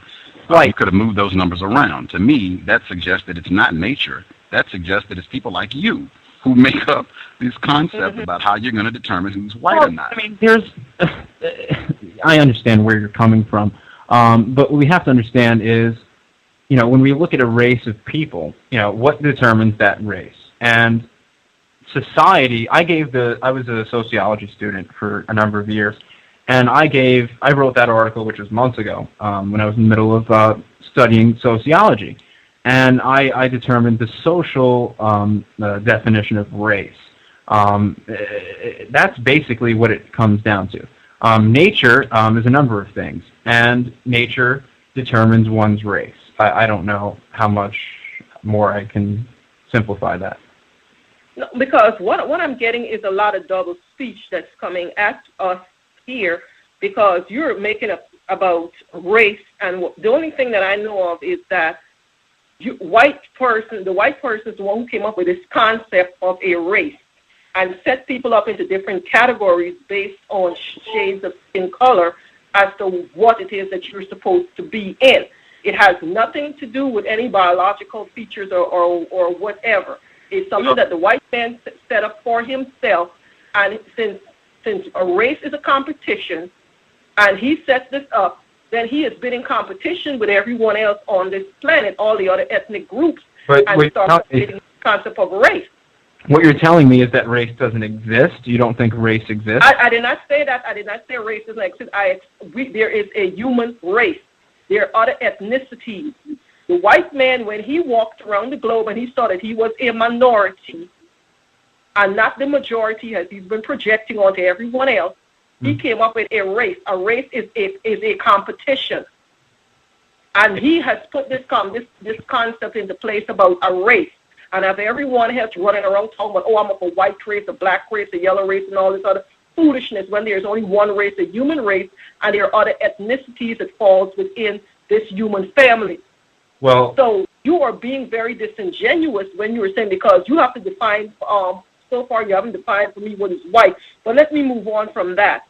You were stating that, another question that I have for you that I've written down here, you were saying that that black people created nothing, that basically that the white person basically set up everything that is in place.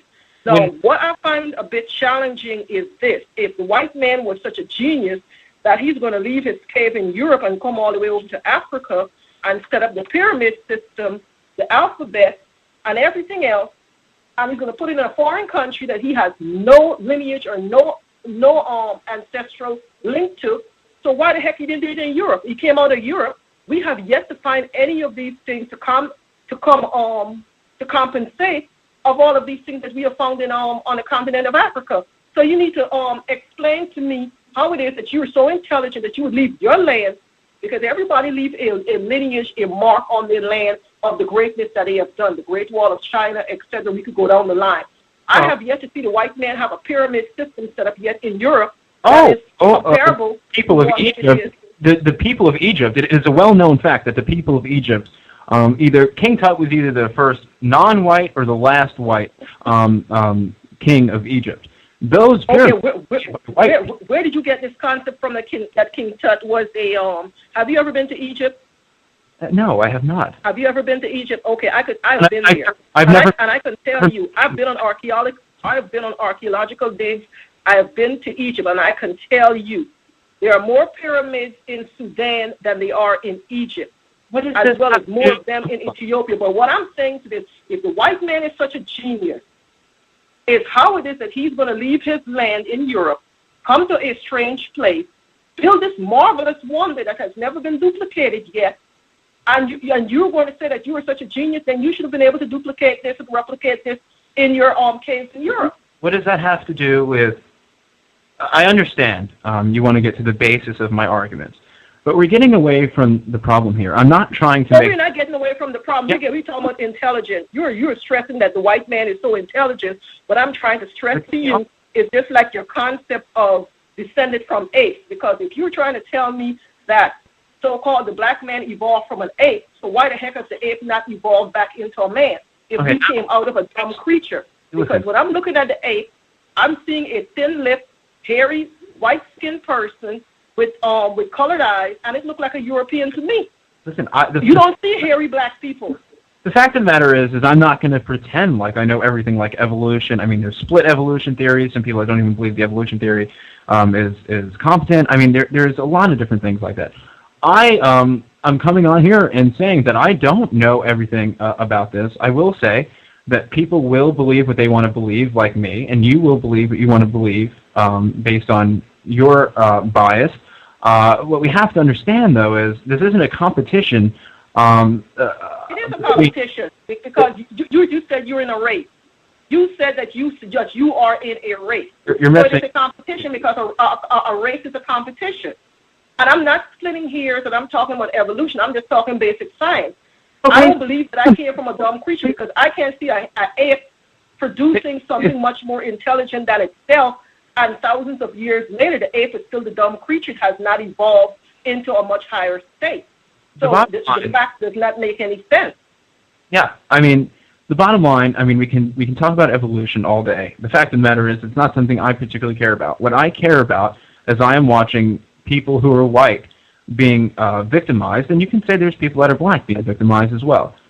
It cannot continue to exist. We cannot continue to exist in the same society. If you want to, that is great. I don't. Can you hang on just 1 second? I just wanted to clear something up. That white people are not, well, from my perspective, white people are not victimized. Non-white people are the ones that are. Amen, Justice. Agreed. Thank you. That are. What about the guy Jason Fordell, from 29 years old? He's from New York City.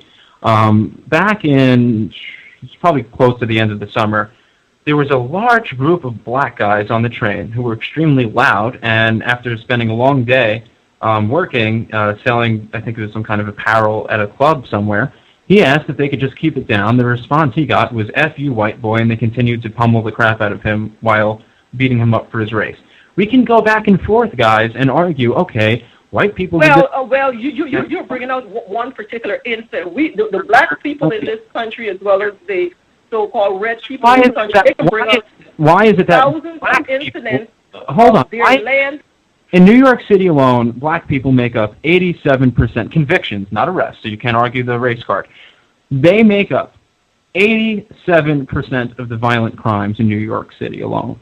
That includes... When you have a biased judicial system that is set up in a place because they have always disliked the black man and the black woman from being free, walking around in this place, and you want to do a selective prosecution, then you're going to find the penal system is going to be stacked full of these people. You go to any judicial places in the United States, and you will find that black people are penalized more than they are with whites.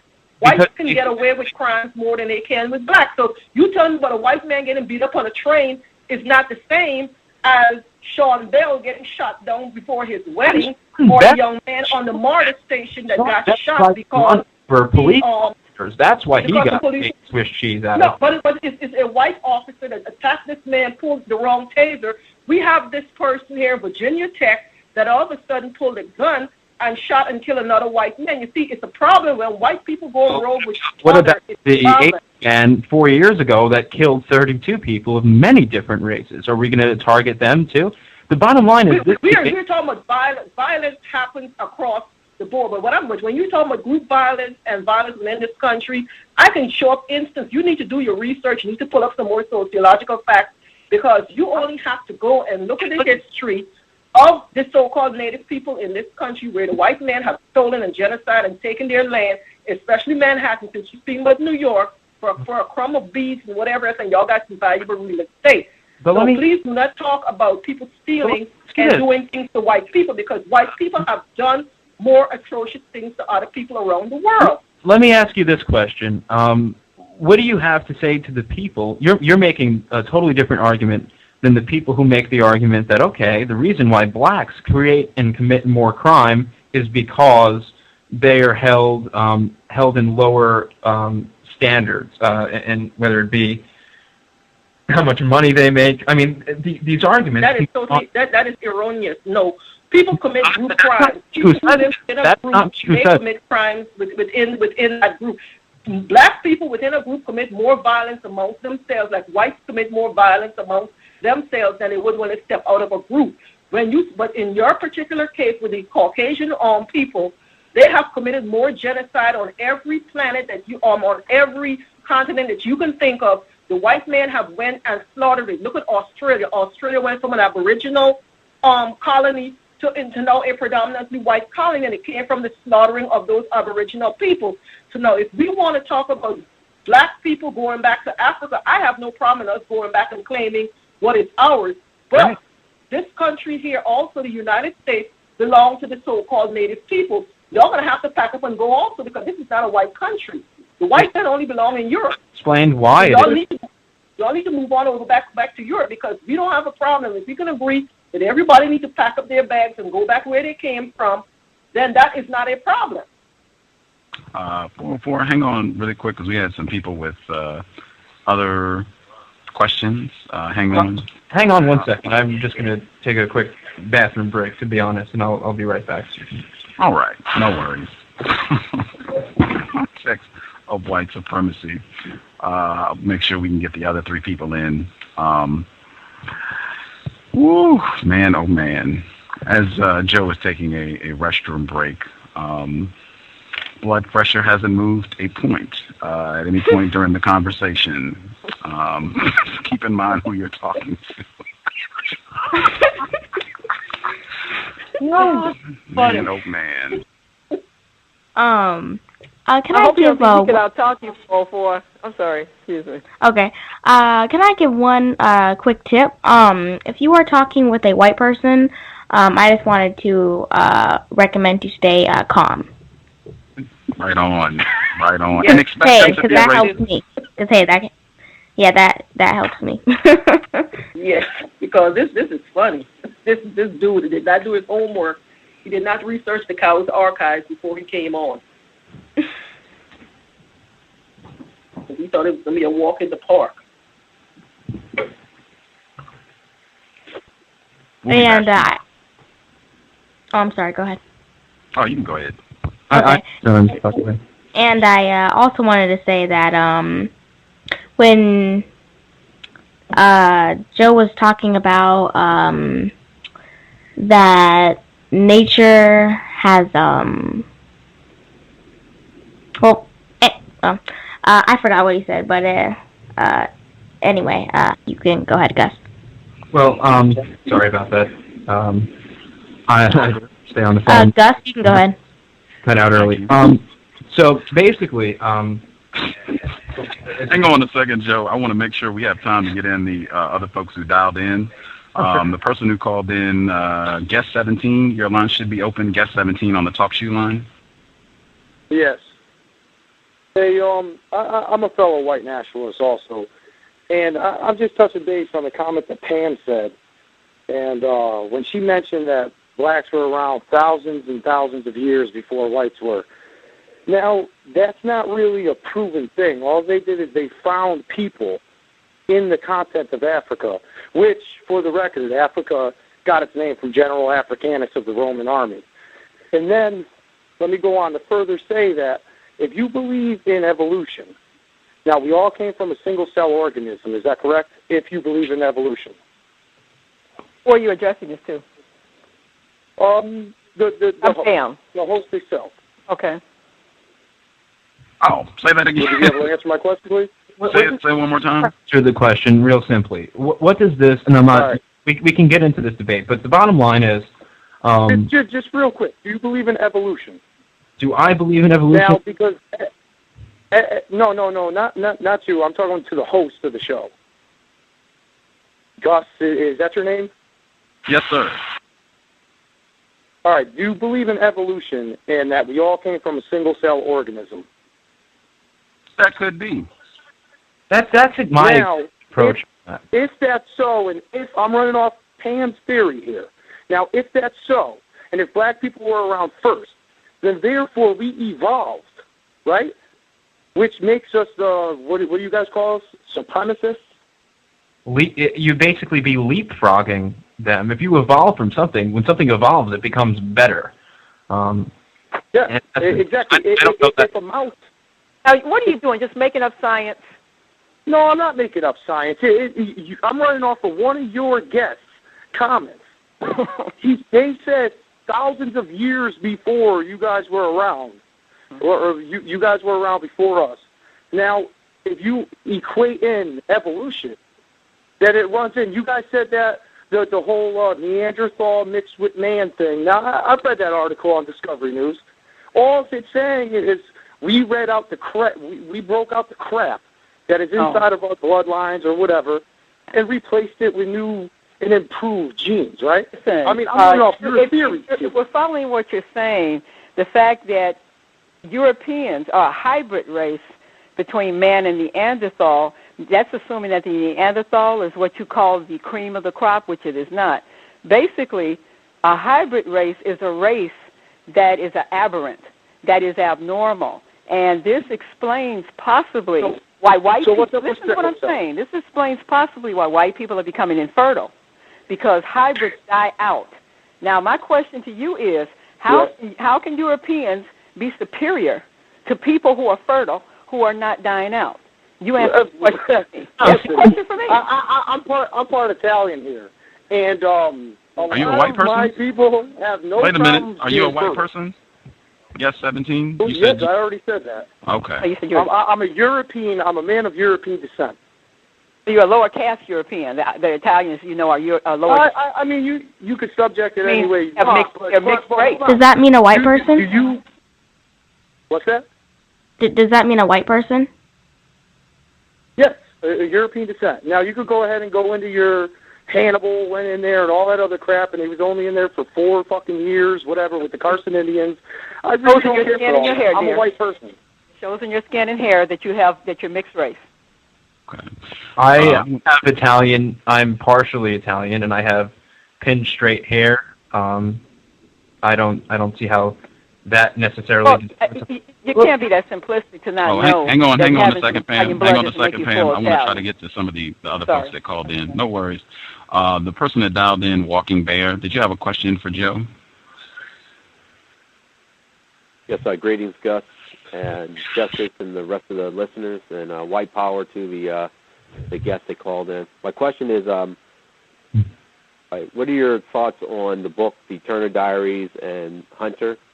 William Pierce, who wrote it under the pen name of Andrew. Actually, I've listened to the audiobook. It's for those, I'm sure most of the blacks here would not know. It's basically a book that it's a chronological book in like a diary form, fictitious, of course, that foreshadows what will happen when a racial conflict begins. Now, I thought it was an interesting book for no other reason. I know some people think it's like the Bible of overthrowing the government.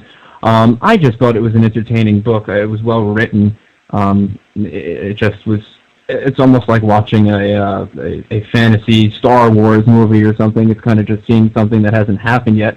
It's I like that book. Again, for all the white people out there, I do, however, believe the White Man's Bible and Nature's Eternal Religion are the two most important books. And as far as white power goes, yeah, in a monoracial world, I mean, we're arguing here about the most petty of nonsense about back and forth with temples, and all these facts can be disputed. The fact of the matter is that we have one person who's sound in archaeology, another person who's sound in this, and you're throwing a number of things at me. Now, that's fine. The bottom line is we have to ask ourselves, when walking down the street, particularly the white people, when walking down the street, would you be more comfortable with a white man walking past you or a black man walking past you? And it's natural for people to say the white man would make them feel more comfortable. Why? Because the black man, statistically, is more likely to commit a crime against them. The other thing is a lot of people have to ask themselves, white people or non-black people, since we're on the subject, would you feel comfortable bringing yourself, your wife, and maybe some children down the nearest Martin Luther King Street at midnight? And the answer would be no, of course not. Now, it's not up to me to fix the black race or to make them a more safe race at all. It's up to Gus and all these other people who seem fairly educated, whether their statements are factual or not, to improve their own race. And that is exactly what I'm trying to do. I'm not an archaeologist. I was on my way to becoming a sociologist, then I decided to go in a different direction. But, we need to understand we need to improve our own people. And it seems like a lot of people seem to agree with what I'm saying if it was the black race. And like a lot of people also say, sometimes in the pro-white supremacist or, pro-white movement, the people who they have most in common with are the Black Panthers and stuff like that. So that is the essential thing here, is we cannot continue to exist amongst one another because it's not going to work, and history has proven that multiracial, mixed-racial societies fail. You mentioned the Turner Diaries as being, more of for entertainment, but the bomber of Oklahoma City, Posse Comitatus, a lot of people have used that book as their, little guidebook or Bible to actually do violence. So, yeah. Or so they say. I mean, there's multiple theories out there about Timothy McVeigh. Tim McVeigh's own sister made a comment that he bought a whole case of those books and was handing out to anybody who would listen, and she called it that. She said that was Tim's Bible. That's his own biological sister made that comment. Oh yeah. He used some of the information in that book to actually make his fertilizer bomb. Yeah, I mean, in the book. That's unfortunate that he killed so many people. I don't. So many white people. So many white people. People in general. I don't think anybody deserves to be killed at all. I mean, unless there's something being fought over that's worth fighting over, which the Jews are not worth fighting over or fighting for. I don't incite violence in any way. I certainly don't encourage people who follow me or are fans of my show to go out and commit crimes against non-whites. I tell them, there's no good that you can do for your race behind bars. Cages are for animals, and we don't belong there. And, it's up to us to improve our own race, and going out and committing crimes, really. Why do you have so many guns, then? What's that? Why do so many white supremacists have guns? Because it's within their rights to own a gun. Why do so many blacks have guns? That's because white people give black people guns so they can kill other black people. And how would you prove that? I mean, blacks want guns. How about all the white people that are murdered by blacks with guns? I mean, every single day on the news I see a black guy who goes up to an old white person and mugs them for their money. It's usually in the lobby of their building while they're putting their keys in the door. I mean, it happens. As far as what white do the same thing. So what's your point? What's your point? You're the one who asked the question. I mean, my question was, why do white people have guns? And you said you don't want your people going to prison for things. And you also say you don't believe in violence, but then most white supremacists are into guns. And when I say white supremacists, I'm talking about conservatives or white people in general. Because you have to understand is that the reason we have the right to own a gun is because the white man wrote the laws. Because if the government, well, technically speaking, yes, but when the government becomes so tyrannical and wants to really severely oppress its people, both white and black, and that matter, other non-white races. You're going to quote Thomas Jefferson now? Of course, the government have the right to revolt, and it's a fact, and that's why we have guns in this country. And that means violence. You say you're against violence. You don't encourage your listeners and followers to. I said I was against unjustified violence, of course. Hang on one second, Walking Bear. Justified in your eyes. Hang on one second, Walking Bear. I wanted to make sure we get some of the other folks that dialed in. The person who called in from Ohio, did you have a question for Mr. Joe Adams? Your line should be open, Ohio caller. Yes, thank you for taking my call, Gus. And I have a two-part question, if that's okay. The first question that I would like to ask, because they've been talking about white superiority, I would like to know how come rape, homosexuality, pedophilia, and bestiality have been so prevalent in all European empires throughout history if they are superior. That's the first part. All right. I don't understand the question necessarily. I think, why is it so... Do you need me to clarify? Yeah, I can clarify. I'm just not too sure what you're getting at with that. I mean, why is it that AIDS is so prevalent in Africa? Because it is. I mean, I don't support homosexuality, but who's to say that makes somebody an inferior? Gus, if it's okay, can you please let the guests know that I just want direct answers to the question I asked, and he's redirecting, and he's posing a question instead of answering mine. Because your questions really are not relevant. I mean, we're talking about hundreds of years ago. We're talking about now. The fact of the matter is that... Well, whether or not my question is relevant or not, I really don't want to go back and forth. I would just like a straightforward answer, because the question is relevant to myself and maybe others that are on the line. I would just appreciate a straightforward answer, and I can clarify if need be. So the question was, why is it that these crimes or other despicable acts are... Well, first, the context of the question is superiority. Okay. Based on superiority, how come homosexuality, pedophilia, bestiality has been so prevalent in all European cultures if whites are superior? Well, the fact of the matter is that I don't know why. I don't know that it in fact is that way. I obviously shun those things. They're disgusting. Bestiality, homosexuality are horrible things. I honestly don't know why it's still there. I don't know necessarily that it is true. I'd have to look into that. But, I mean, the fact of the matter is that blacks, like I said, commit more crime here, and it's endangering the people who I care about, white people, and that is the central point of my message. I don't know why. Why do blacks rape white women? Why do blacks rape black women? I don't know. It's just there are dysfunctions within people that cause things. I think another thing we also should note, as far as your question goes, is that I'm sure there has been more historians and more record-keeping within European cultures than there have in African cultures, considering Africans have never had their own written alphabet. So I think that's something we should keep about. Maybe there's other disgusting things that the blacks of Africa have done, but they weren't able to be documented other than click, click, click in their society because of the lack of a written language. But again, thank you for your answer to that question. The second part, the second question that I have is, what is the significance of this type of behavior, meaning homosexuality, pedophilia, and bestiality, to the white race? And I preference that question based on organizations, white organizations such as NAMBLA, the National Association of Man Boy Love, this whole team with Jerry Sandusky, the various legislation that they're trying to pass, white people are trying to pass to legalize pedophilia.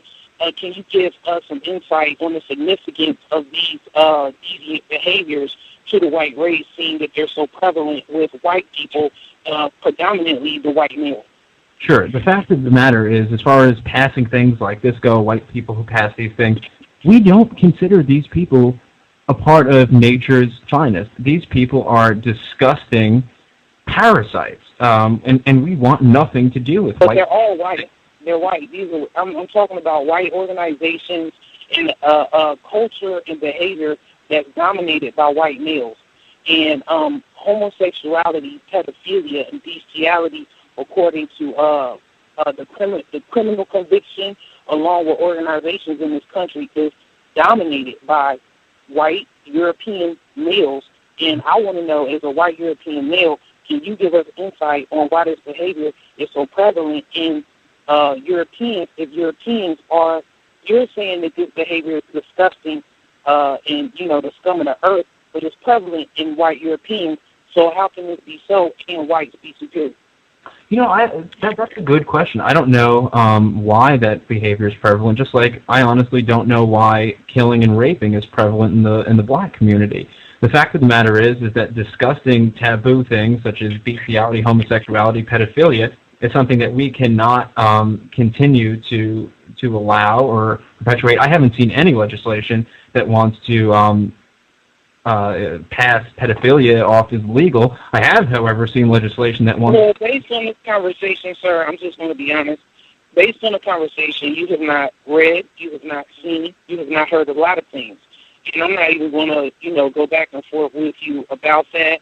Thank you for your time and trying to answer my questions. And thank you for admitting the fact that you don't know. And I'm going to go with Pam and say I would suggest that maybe you look into that, because maybe pedophilia and homosexuality and all of these behaviors that are actually anti-nature and does not help your cause in preserving white life and perpetuating white life, maybe you should look into that. I think that it speaks volumes about the type of people that we're dealing with. Well, I don't have interest in homosexuality. I don't have interest in pedophilia. I don't even know that it's true that those laws are trying to you are on the show for white people. So I'm not interested in just what Joe specifically is interested in. The consensus is in white people are very interested in homosexuality, pedophilia, and bestiality. So you're essentially you're asking me to defend the non-defendable and explain something. I'm asking you to defend white people because you're on here defending and you are representing white people as a collective. No, no. See, what you have to understand is I am not here to defend... I can't believe Joe is confounded. I don't believe it. You don't believe what? That Joe is confounded. I can't make out what you're saying, but basically, what I'm saying is I don't know why people do these things. I'm a psychologist. It's disgusting that people engage in this. You're basically saying, like, blacks are not homosexuals as well, when there are plenty of black homosexuals, just like I'm sure there's a nice amount of black pedophiles out there, as far as that goes. I can't defend anybody who's a homosexual or a pedophile, more importantly, at all. I mean, that's something disgusting. That's something that needs to be cleansed either way. Well, I understand that you can't defend anyone that's a homosexual, but I just want you to know that based on Greek history, based on Roman history, and any other history that's dominated by Europeans, pedophilia, sex by grown-up males with young boys, is all throughout your art history. This is documented history. There's no denying that this is something that white people do. And if you can't defend it, okay, I'll accept that answer. But, how would you defend everything else? The good thing how do you expect me to defend so-called white people have done, which I don't know what that is. But you gotta take it all. Why would I gotta take everything. Why would take the good, take the bad, Joe. How about cannibalism? That's something that's more prevalent among African cultures. Jeffrey Dahmer. To you all. Jeffrey Dahmer. To you all as well. Thank you for adding that in for me. Cannibalism as well. That's you all too. The Donner Party. Jeffrey Dahmer. Oh yeah, of course. A psychopath. White man. What about the Donner Party? They were all white.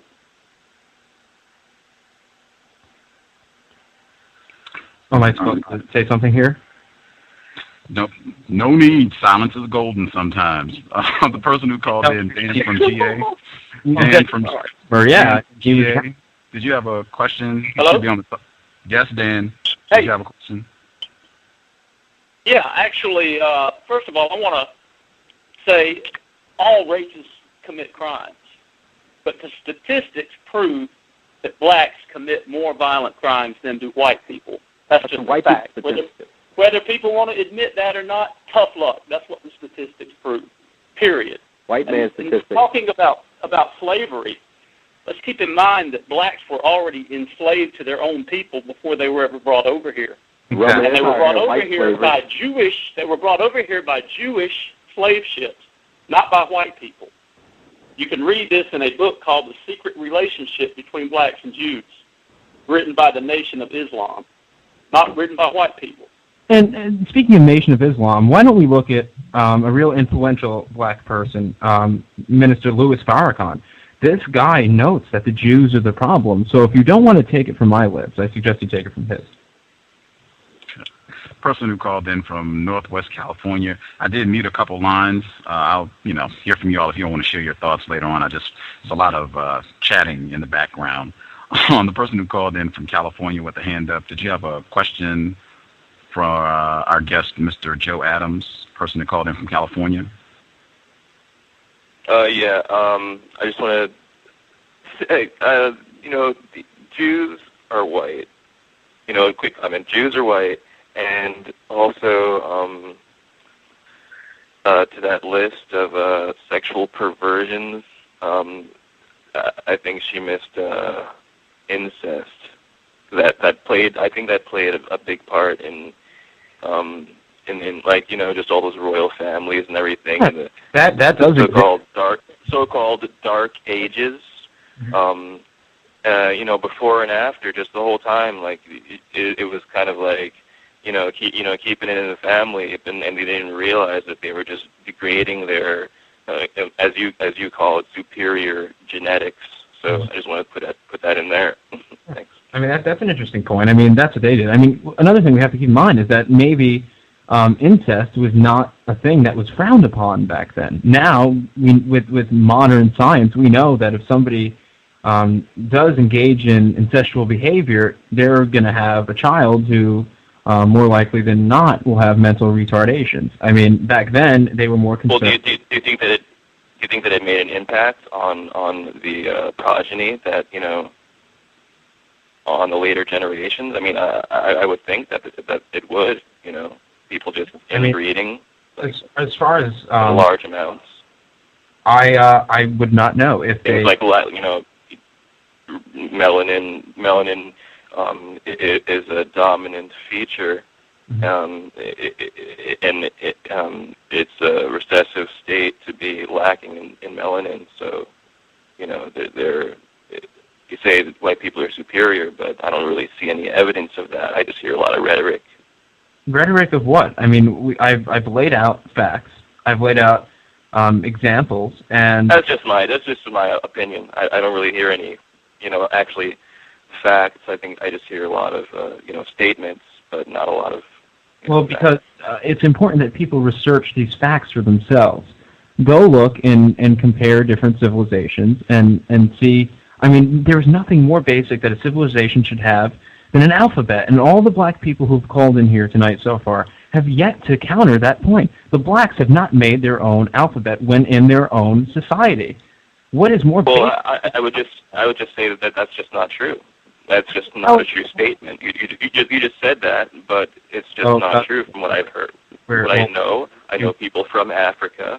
I've heard a lot of information from people that have studied a lot, and there are ancient civilizations that were all over the world. Let me just say, black people during slavery, black people were in America were. I saw Ruth, I think, when I was very young.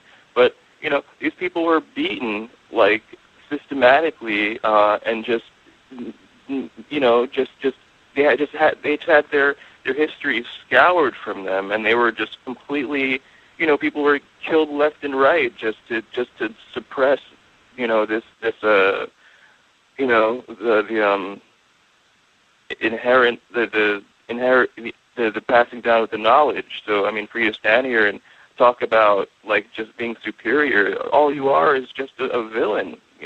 Like get over it. I think we got disconnected from good old Joe. I'm going to see if he dials back in. Might give him a ring if he wants to hop back in. Looks like he got disconnected. I'll check the switchboard to see if he joins us again. We'll give him a second or two. Yep, context of white supremacy. Again, I would say do not be, you should expect, if it's a white person, you should expect them to be racist, white supremacists. That should never catch you off guard. Just make sure that I emphasize that. And also white people not being honest. That's another thing. I was going to ask him a question because I think I strongly suspect that he has not been telling us the truth a few times throughout the course of the discussion. And I was going to ask him about that. We'll give him a few seconds to see if he dials back in. Plus my back hurts. Back hurts. Head hurts. Yeah, still from yesterday, unfortunately, but yeah. I'll tell you all what, we'll take a quick commercial break. That'll give me time to dial him to see if we can nab him back on the line, and hopefully we can continue if anybody else has any questions. If not, we'll check to see feedback from the broadcast. Context of white supremacy. We will be right back.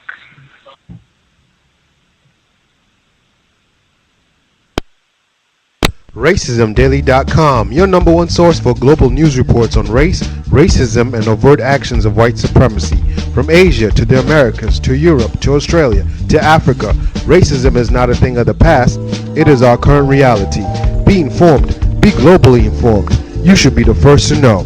RacismDaily.com, RacismDaily.com, RacismDaily.com.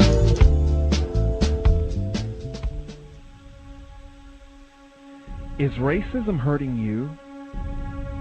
On issues of race, are you unable to speak, think, and act with clarity and confidence? Are you tired of laughing when nothing is funny, smiling when you are not happy, agreeing when you really disagree?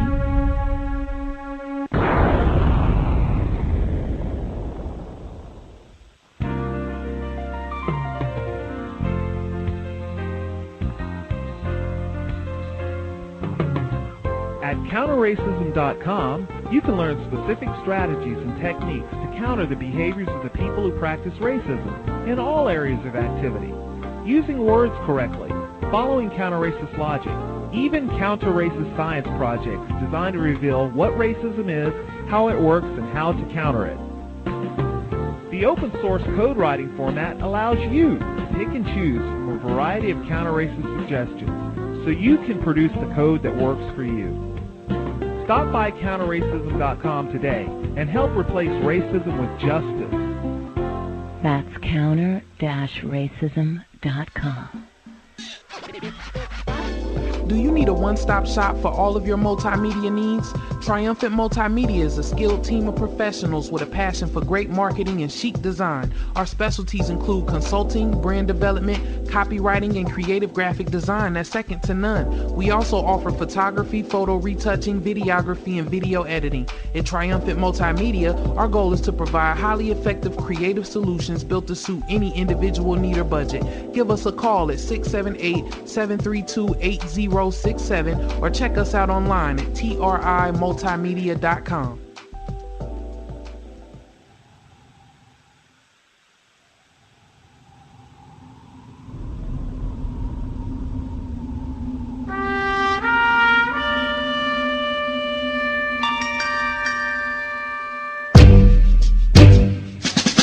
Hi everybody, welcome. This is Justice with the C.O.W.S radio program. If you want to learn about, understand, and counter racism, white supremacy, be sure not to miss a C.O.W.S episode. We keep them jammed packed with constructive information to sharpen your use of words to help eliminate the system of racism, white supremacy, ASAP. Also, For more information on racism, white supremacy, and to invest in my counter-racist efforts, please visit my blog, justdojustice.blogspot.com.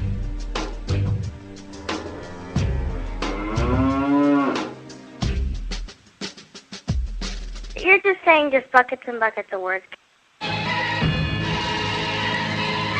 Yo, this is Wade, one half of the Black Twins. And I want y'all to check something out. Our latest project, Double Consciousness, the mixed message. This will be dropping October 2nd, 2011, featuring various audio from Umar Abdullah Johnson and Dr. Kambom, just to name a few. You can download this at www.gagmusicroom.bandcamp.com and at stlouismixtapes.com. That's STLmixtapes.com. Replace white supremacy with justice now. This mixtape is only for victims of racism and white supremacy. Righty, Context of White Supremacy. We are back. I do not see Mr. Joe Adams on the line.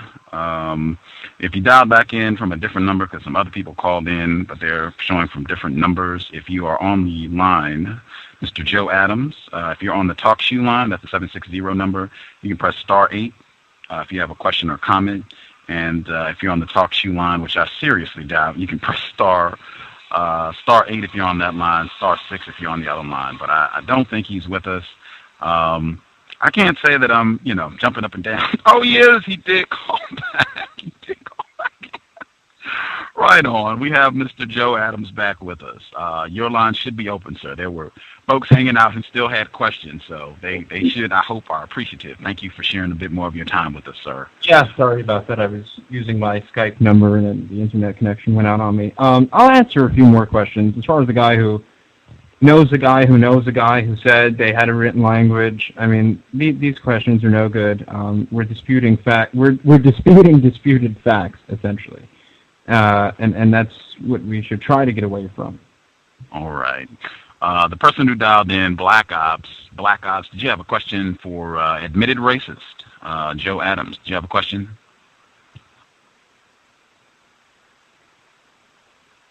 Black Ops on the talk shoe line, did you have a question?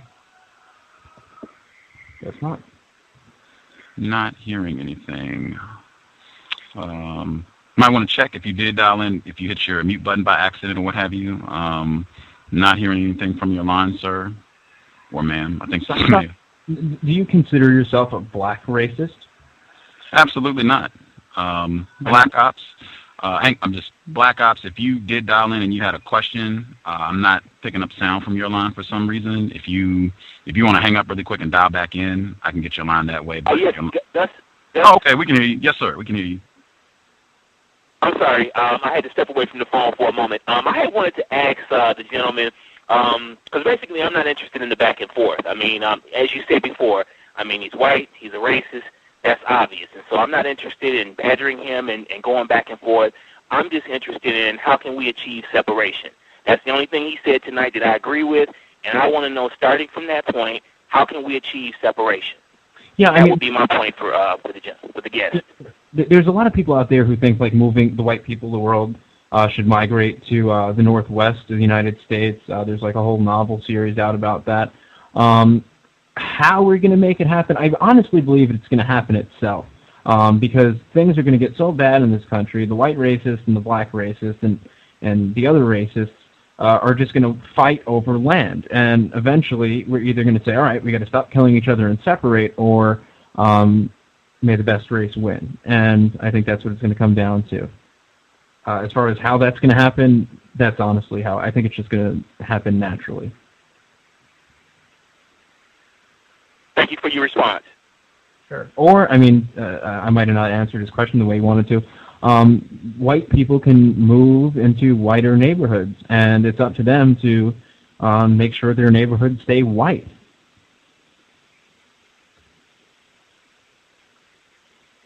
Double checking to see if, oh wow, the switchboard has just lit up. The person who called in, Guest 53, I guess. Guest 53, did you have a question for Joe Adams? Guest 53, did you have a question?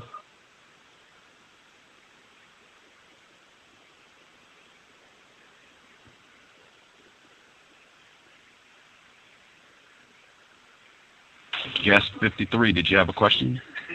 Yeah, they didn't. Hello, is that me? Yes, sir. We can hear you. Oh, okay, yes, sir. I would more like to ask the admitted white supremacist that Not true. does he realize? Oh, I'm sorry. No, not admitted white supremacist. That's not a title I take on. The suspected white supremacist, racist. I would like to ask you: do you believe, or not? Do you believe, but do you realize that Judaism, Jew, is a religion, not a race? I'm not sure if you addressed that earlier. Yeah, I mean, there's two separate things, in my estimation at least. A lot of people feel the same way. Like, for example, there's a Holocaust denier out there who still says he's a Jew, but he's an atheistic Jew. So what does that mean, essentially? Does that mean that Jew is a race or it's a religion? I think it's up to the person to define it. Because, like I said earlier, you might have missed it, I said, do people, if you ask a if you ask a white person, what are they? They'll either say, all right, I'm Italian, German, Polish, Irish, what have you, or they'll, that's what they'll say. But if you ask a Hasidic Jew on the street, what are you? He's going to laugh, and he's going to say, I'm a Jew. Yeah, I mean, in my opinion, that's just textbook white supremacy 101 to deceive non-whites into hiding their classification in order to cause more confusion and destruction. I'm asking you, do it yourself and find out. I'm not trying to rule over you because I'm not a white supremacist. I have particular hard views about race. A lot of people don't like. But go do it yourself. I mean, if you live in an area or near an area where there's plenty of Jews, just say, hey, sir, what are you? And he's going to say he's a Jew 9 times out of 10, maybe even more. Okay, fine. Well, I mean, also earlier I heard you bring up the book Secret Relationship Between Blacks and Jews and how Mr. Farrakhan points out the Jews. I mean, I'm pretty informed on that, and I know he's talking about white people when there's 2 different classes of white people. I mean, there's the upper class and lower class, and Jews happen to be on the upper crust, but he's specifically talking about white people. They are the problem, and do you agree, disagree? You're asking me because I actually have not read that book. I think that was another caller that brought that up. Oh, okay. I'm sorry. Yeah, I mean, I don't know, but I will say this much.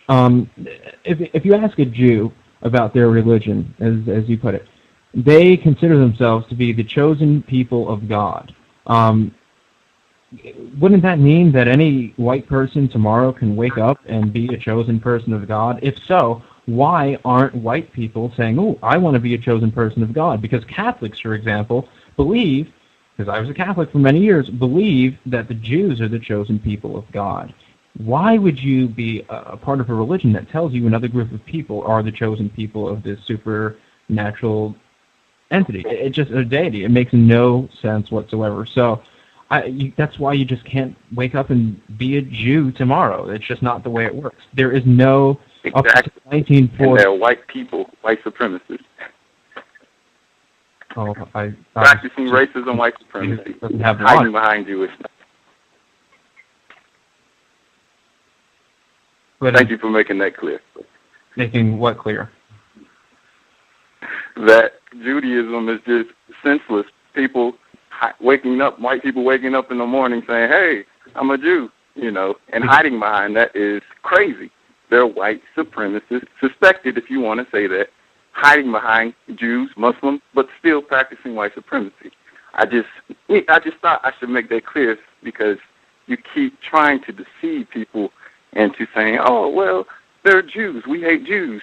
They're not white. It's just silly. It's just a beef between white people. What do you think my motives are? Do you think my motives are to have you picking cotton for me? I think they're insidious.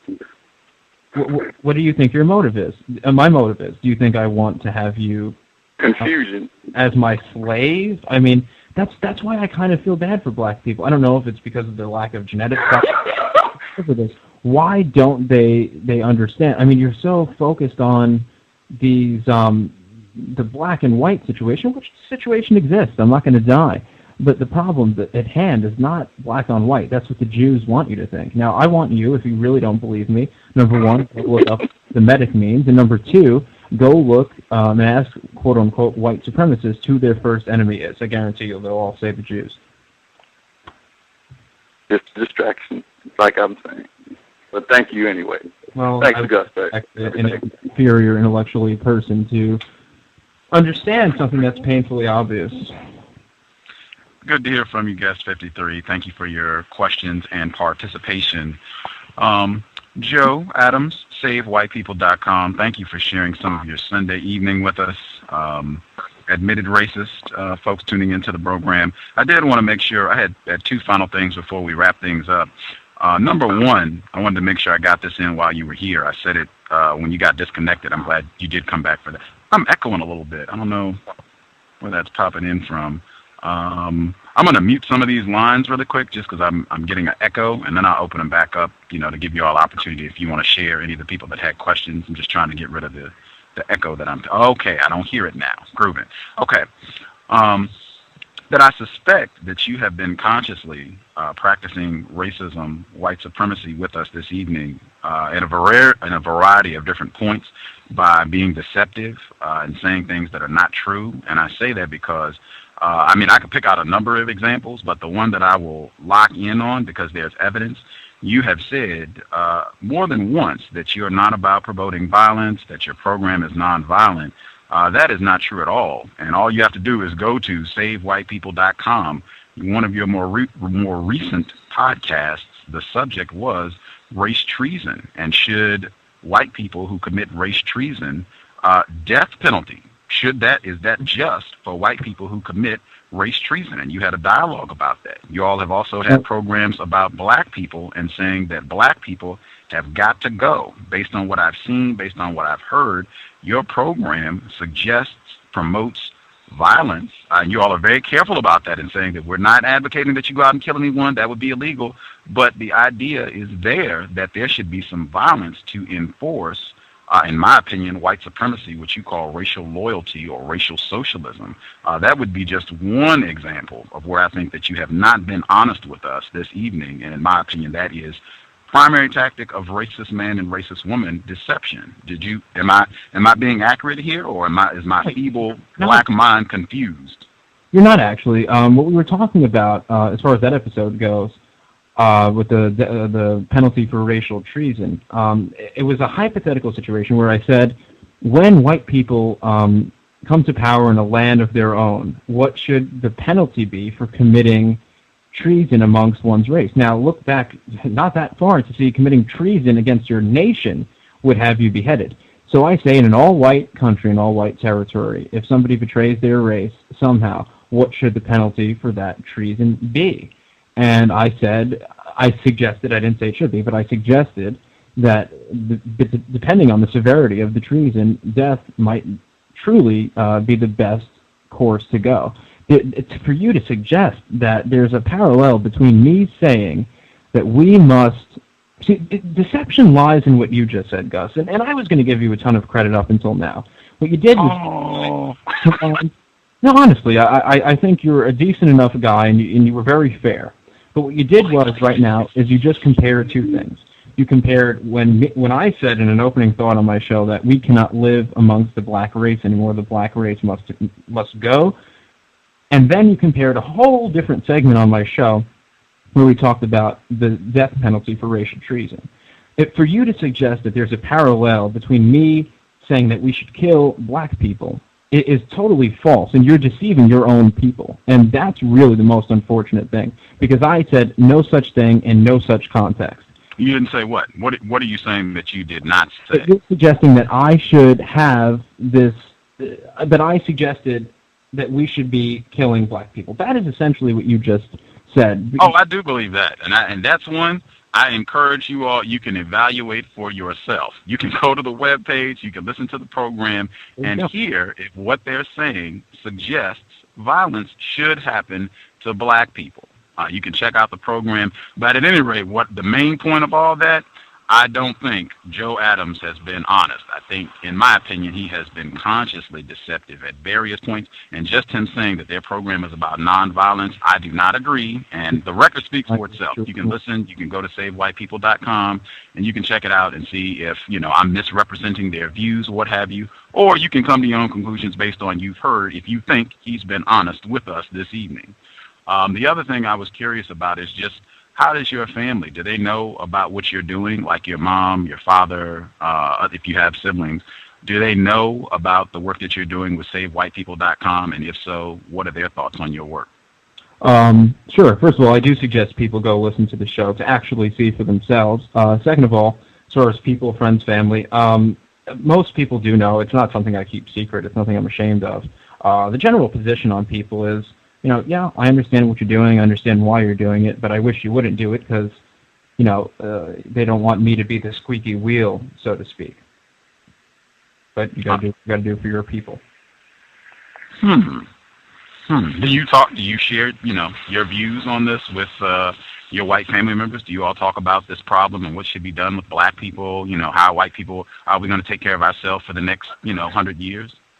What should we do with black people? No, I don't. I don't think we should have to do anything with black people. I think black people are the ones who should do something with themselves.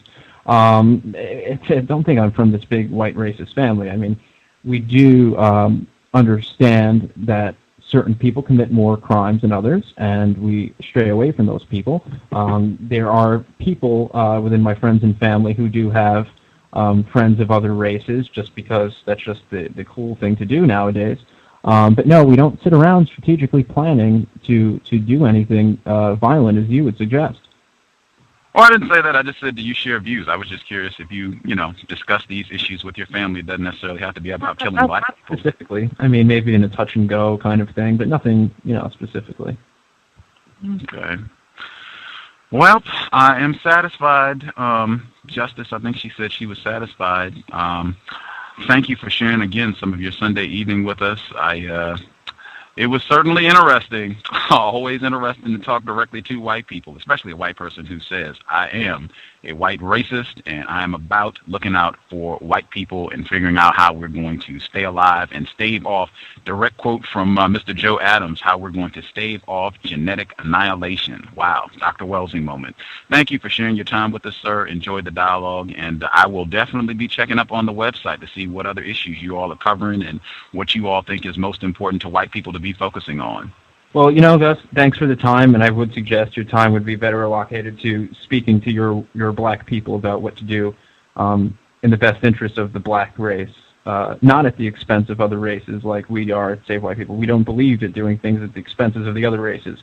We just want to have the interests of our white race put before anything else, and that's what you should do. And look into the Jewish thing. I think we have some borderline educated people who listen tonight. Look into the Jewish thing. You'll see that I'm not as deceptive or nuts as you may suggest. But otherwise, thanks for having me on. For sure. Thank you kindly, sir. SaveWhitePeople.com. Any non-white folks out there, if you want to get information, do some research, SaveWhitePeople.com. Thank you again, Joe. See, he might hang out and listen. I wanted to check to see, we have, I guess, about 20 minutes left in the program. I wanted to double check to see if any of the listeners that called in, if they had any comments, any feedback that they wanted to share about the program. I will open back up the lines now. I closed them just because they was picking up a lot of chatter in the background. I will make sure I get in again. Anytime that you talk to white people, I know people have asked before. I guess this is a good time to get this in. Many people have asked before when Justice and I, when we've had white people on the program, sometimes racists on the program. Joe Adams saying he is a white racist. How do you all stay calm? How do you stay patient? You don't get upset. If it was me, I would be yelling, go to the dirty cracker. I just don't do any of that because I have concluded it's not constructive. It doesn't help get things done. It doesn't move things where they need to go with regards to solving problems. So I try not to get angry. I try to stay calm, as Justice suggested a little while ago. And also, I'm just trying to listen. I think one of the biggest things that stood out for me when I first began studying Neely Fuller Jr. and Dr. Francis Cress Welsing and trying to be scientific, strategic, about studying white supremacy, racism, never being surprised at a white person being racist. That means that that white person is talking bad about black people, that white person is being deceptive. I should not be surprised. I should never be stunned. I think Chris Rock did a segment where he said, I wouldn't care what the situation is. If I'm being interviewed on national television and the white host stabs me in the eye with a fork, I should be mad at myself for not expecting that. And that's the same approach that I take. I don't care what that white person has to say. Black people are dumb and ignorant. They've never accomplished anything. If it wasn't for us, you all would be, in cages in Africa fighting with monkeys. I wouldn't care what they had to say. I'm not going to get angry. I'm not going to call them any names. I'm just going to have in mind, why am I talking to this person? What is it that I'm trying to accomplish? If I have specific questions, I'm going to be moving down to ask my questions and paying attention to what they have to say and making notes. I think Joe, according to my count, he said fair 8 times during the course of our discussion. Things like that. Just paying attention to what they have to say, what they don't say, when they answer questions, when they don't answer questions, things of that nature. So, yeah, try not to get upset. Stay calm, as Justice said, and never be surprised. Never be surprised by a white person practicing racism, white supremacy, whatever form that might take. The people that had hands up, so the person from Ohio, Pam 404, Black, or the person from Massachusetts, and person from New York, your lines are open. If anybody else, if you had questions or comments, I guess press star 8 if you're on the talk shoe line, star 6 if you're on the free HD line. If you have questions or comments, feel free. The guest today, he said fair a whole lot of times. and also, I just had it in my head, let me think. I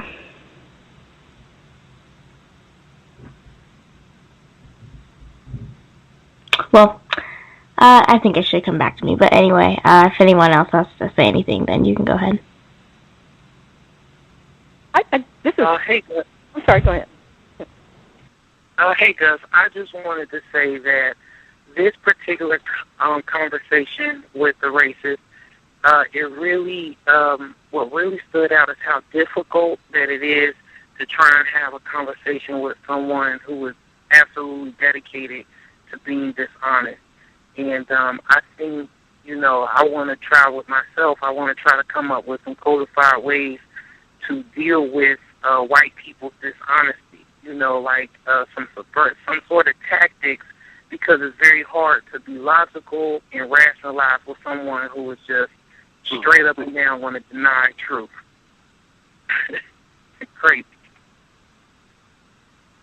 They will never go back to Europe. They can talk all that. They superior. We can move to the end of the world, right? They will go there and find us.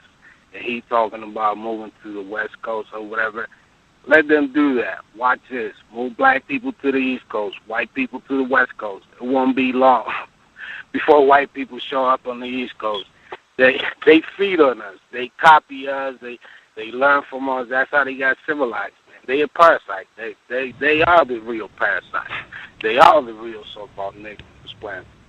Yeah, I asked him. I had asked him about what would they do if if they didn't have like endless free labor, like, because they've never in their history like not had that source of capital of just like enslaving somebody. So like they couldn't get along without us. I just don't understand what besides violent ends means, or like what would be their final goal. Yeah, right now they're invading Africa. I think it's the Portuguese, I believe, are going over. If you talk to African and black people living in Africa or who have relatives in Africa, they're over there invading Africa right now. While people like him are sitting on this, are coming on the phone talking about black people need to leave or we need to separate. White people will never let us separate. They, like you said, they feed on us, they need us, and there's no way in the world that they're going to let go of their slaves. Well, they're vampires. It's funny.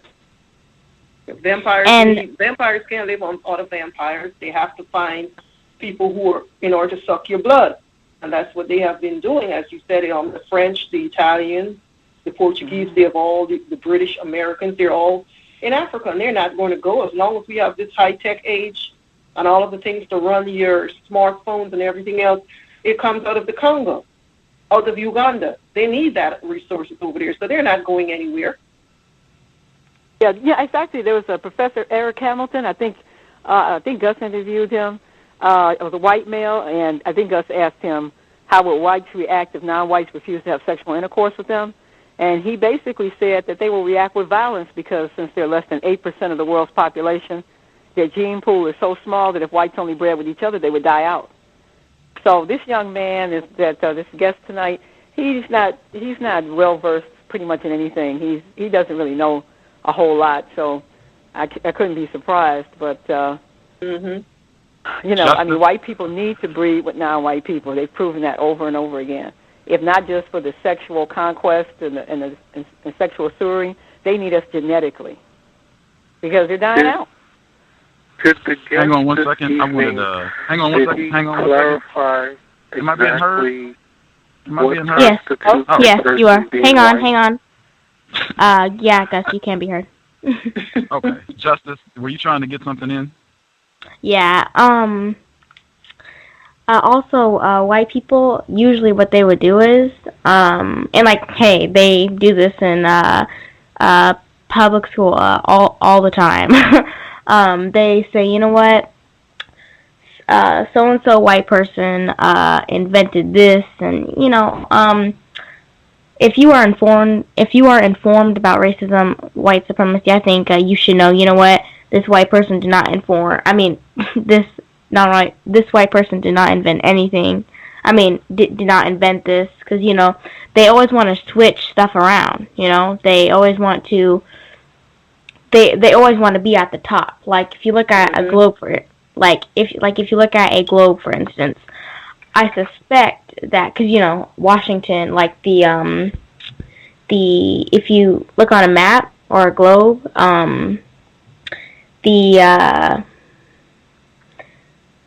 Washington, Oregon, Montana, if you look up there, then it's like, I suspect white people just switched that to the top, which it is now, but I suspect that was at the bottom, and I suspect that all of the non-white areas were at the top. So, white people love to switch stuff around. It's just, you got to expect that. You're correct, Justice, because if you look at the globe, the European orientation of the so-called global world map, it's oriented according to Europe. That's why they came up with these terms, the Middle East, the Far East, the Near East, and all of these terms is based on how close it is to Europe.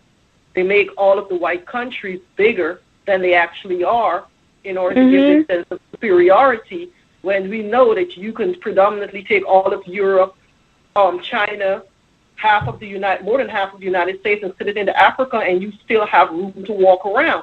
But look how they make Africa. They put Africa as a small little tiny continent out there and make it seem so insignificant. But Canada and the United States is blown up bigger, larger to scale than it actually is. Yeah. Africa is the largest continent. It's huge, and you're correct on that. So. Yeah, can I be heard? People out. No, I'm Michael. We can hear you. Okay, yeah, I was just going to say, white people do lie a lot, and they do practice deception.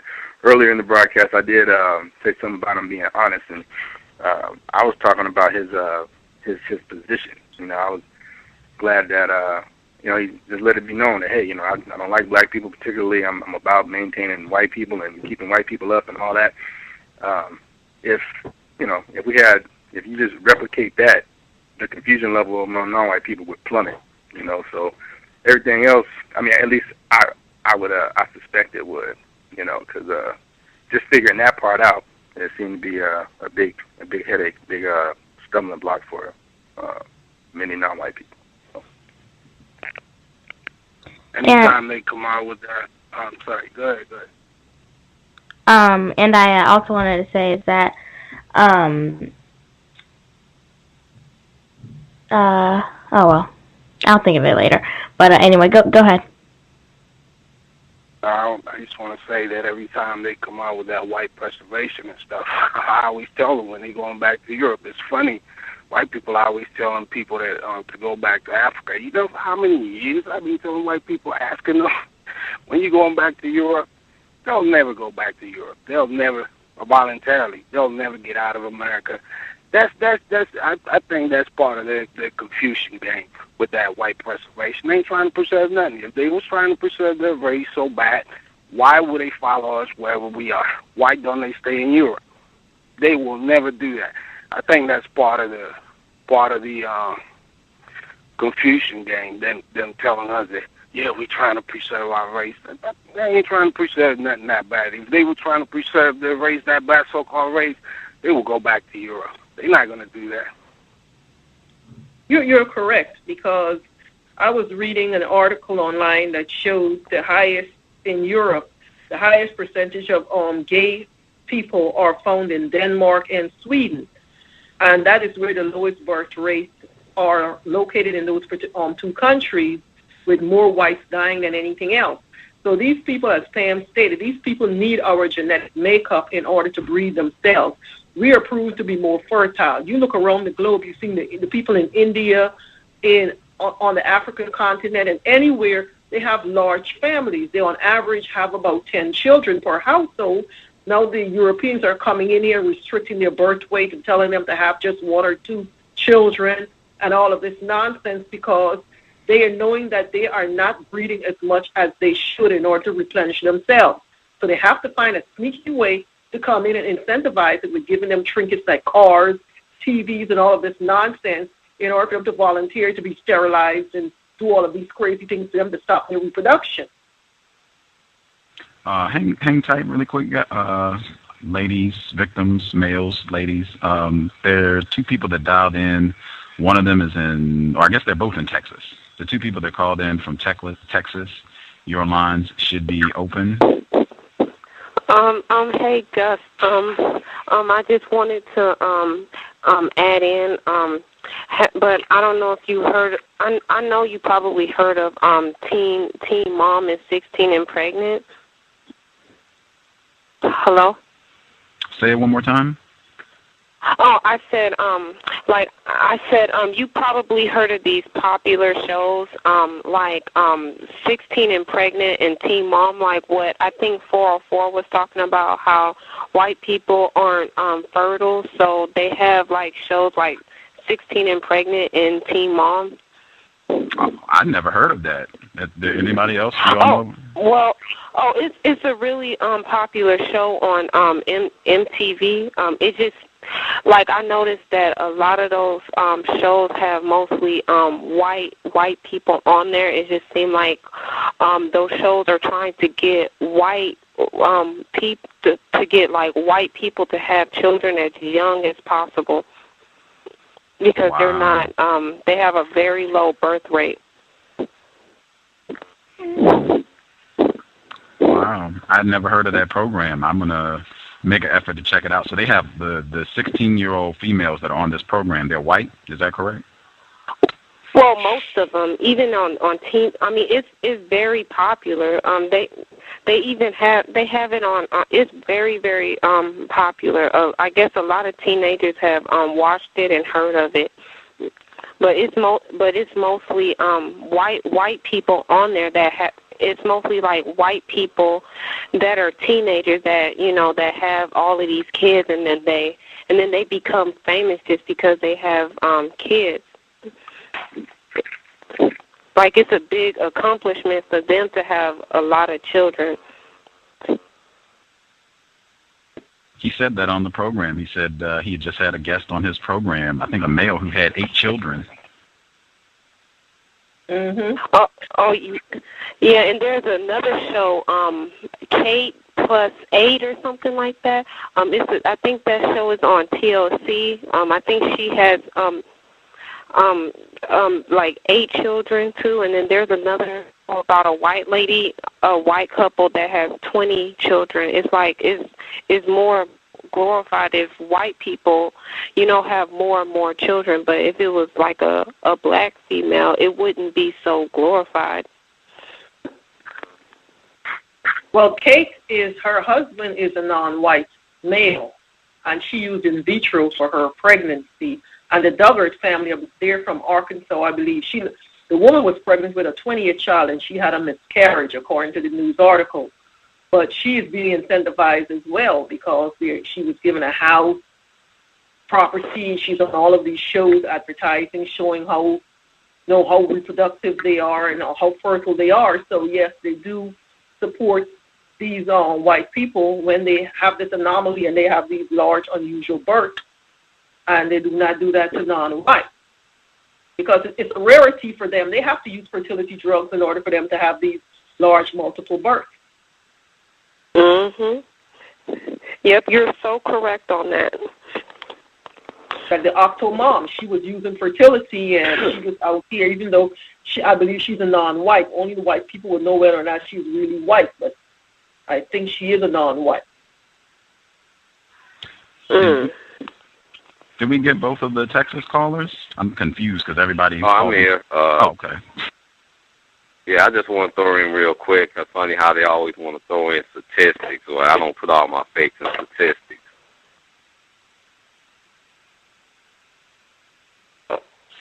I know he said the white population... Oh, I'm sorry. I was just going to get in real quick. I know he said the white population, according to his information, 7% of the world population. I put a little asterisk down on that one. Gus, I'm on a different line. Well, first, can I be heard? Yes, ma'am. Okay. My Skype got disconnected somehow. Yeah. I am on a different line now, so yeah. Just want to let you know. Guest 53, your line should be open as well. Guest 53.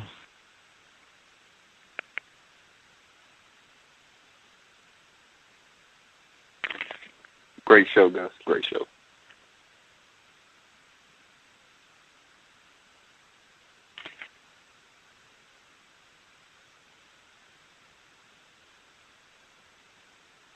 Can I be heard? Yes, sir. I have a question. Did the caller, the guest tonight, did he clarify exactly what is definitive of individuals who classify themselves as white? I mean, whether they were from the Mediterranean portion of Europe, from the Scandinavian portion of Europe, because there are some so-called white-identified persons, for instance, the Irish, who apparently didn't get their white card until the 1860s in New York.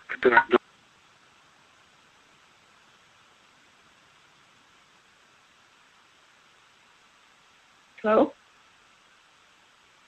I'm not hearing him. Is he there? I guess he must have called Mr. Drop.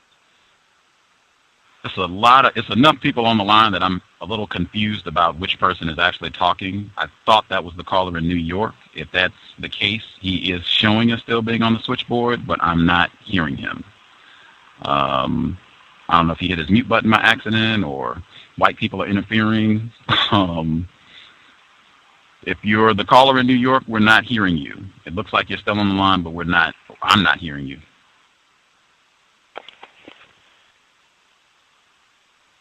Can I be heard? We can hear you now, sir. Oh, I'm sorry. I must have got...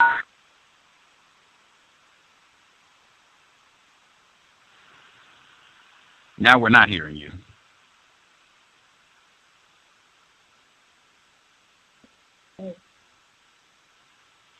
So I don't know if you're on a cell phone or it seems like your signal is going in and out. I could hear you fine when you were asking about if he clarified about white people, whether they're from the Mediterranean or Irish people. They didn't get their white card until later.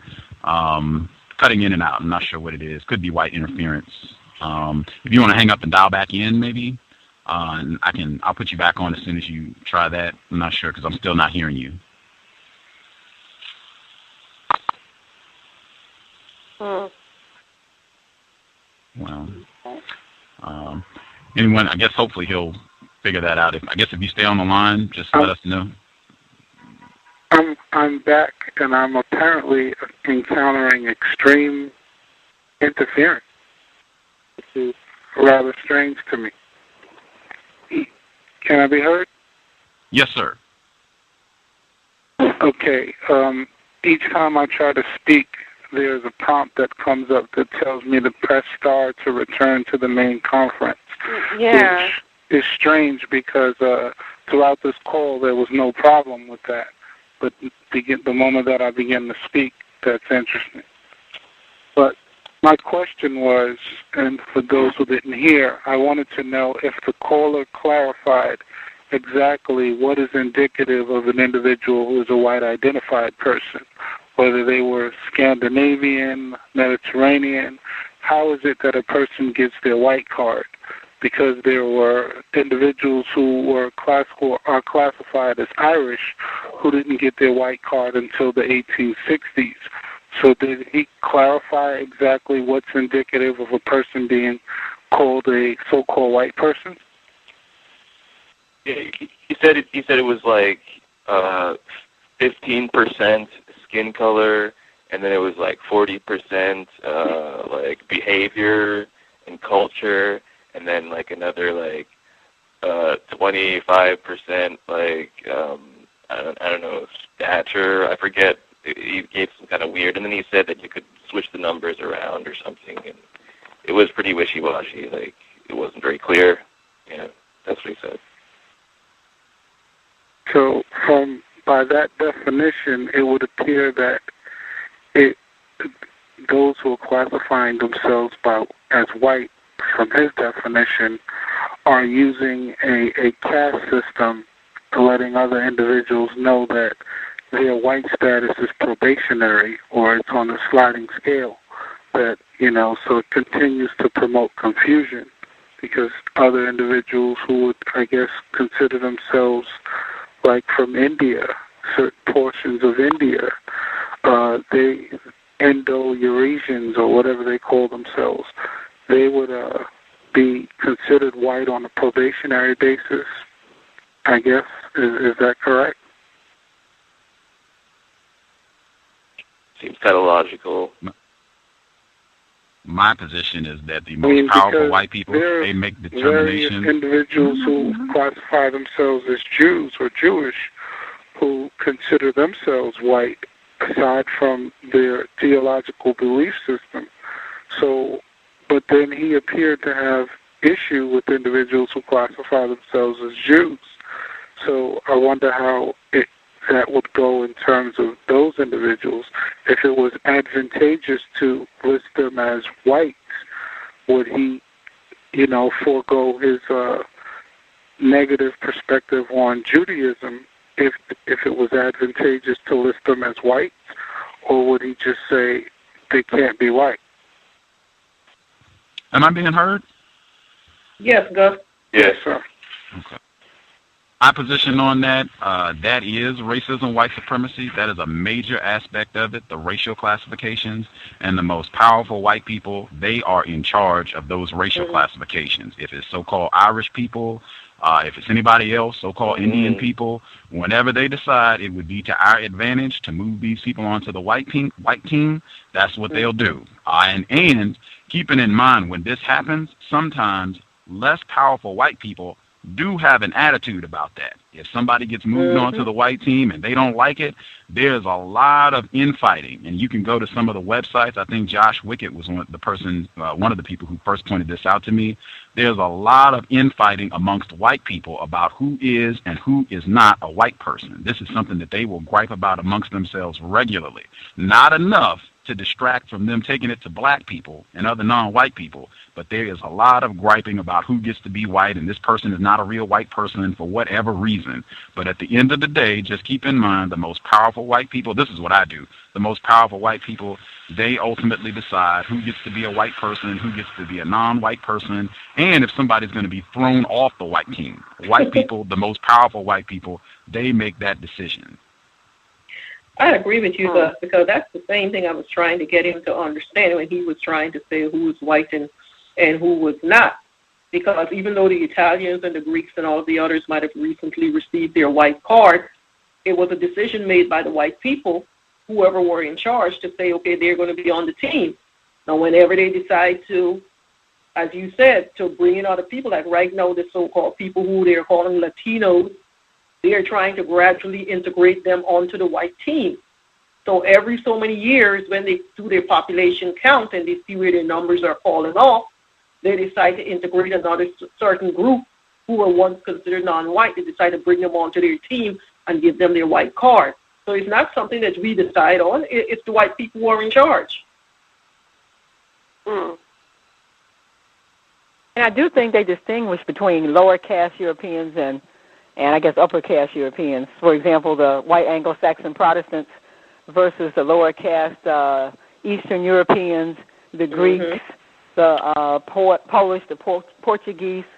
You know, so they do make a distinction between who is really white. Except like you said, it's a flexible concept. They add new white people as needed. So it's true. One important thing I did catch, him saying that skin color is only 15% of it, very important. Because they're the three classifications that they use. They have the Mediterranean, they have the Scandinavian, and the Nordic is supposed to be the most elite, the whitest of the white. The ones further up north, like the Norwegian and up in those areas, the blue-eyed, blonde-haired types, those are supposed to be the whitest of the white people. So they do have the three categories that they have set up for whiteness. We got like 5 minutes left. 5 minutes left. Anything anybody wants to share? Next 5 minutes, go ahead and get it out. I'll mute my line.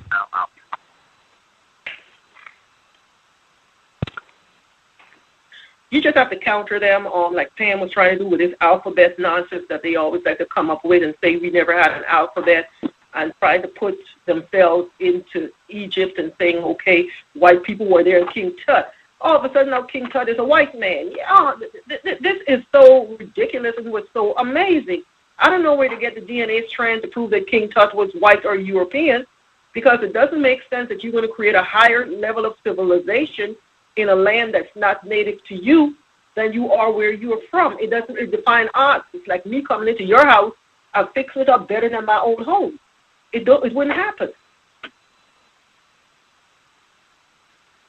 My assessment of the situation is that I don't trust any of white people's research. I don't trust any of white people's statistics, because they will manipulate any and all statistical or research data whenever it suits their particular purpose.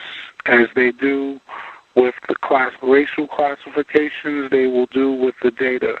And very often I hear non-white victims repeat statistics that they've heard from white people, like, there are more black males in jail than in college, not taking into account that they are trying to talk about a population of 15 to 65 years old and compare that to a population of 18 to 24 years old. And those little numbers games get us very confused, or more confused than we are.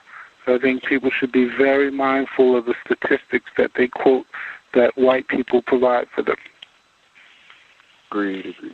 Yes, that's true. I agree, because white people like to use percentage, and like I tell people, that someone that deals with stats is, when you are a smaller percent of the people, it only takes a smaller number in order for you to get a higher percent. When black people constitute only 13% and whites are about 60% of the population.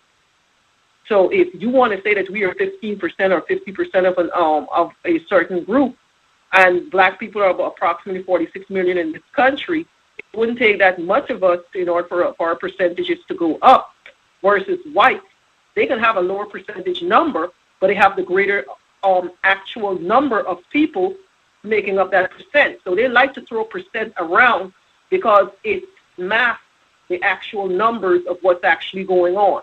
And you have to dig onto that, take away those things, and look at the actual numbers rather than percent.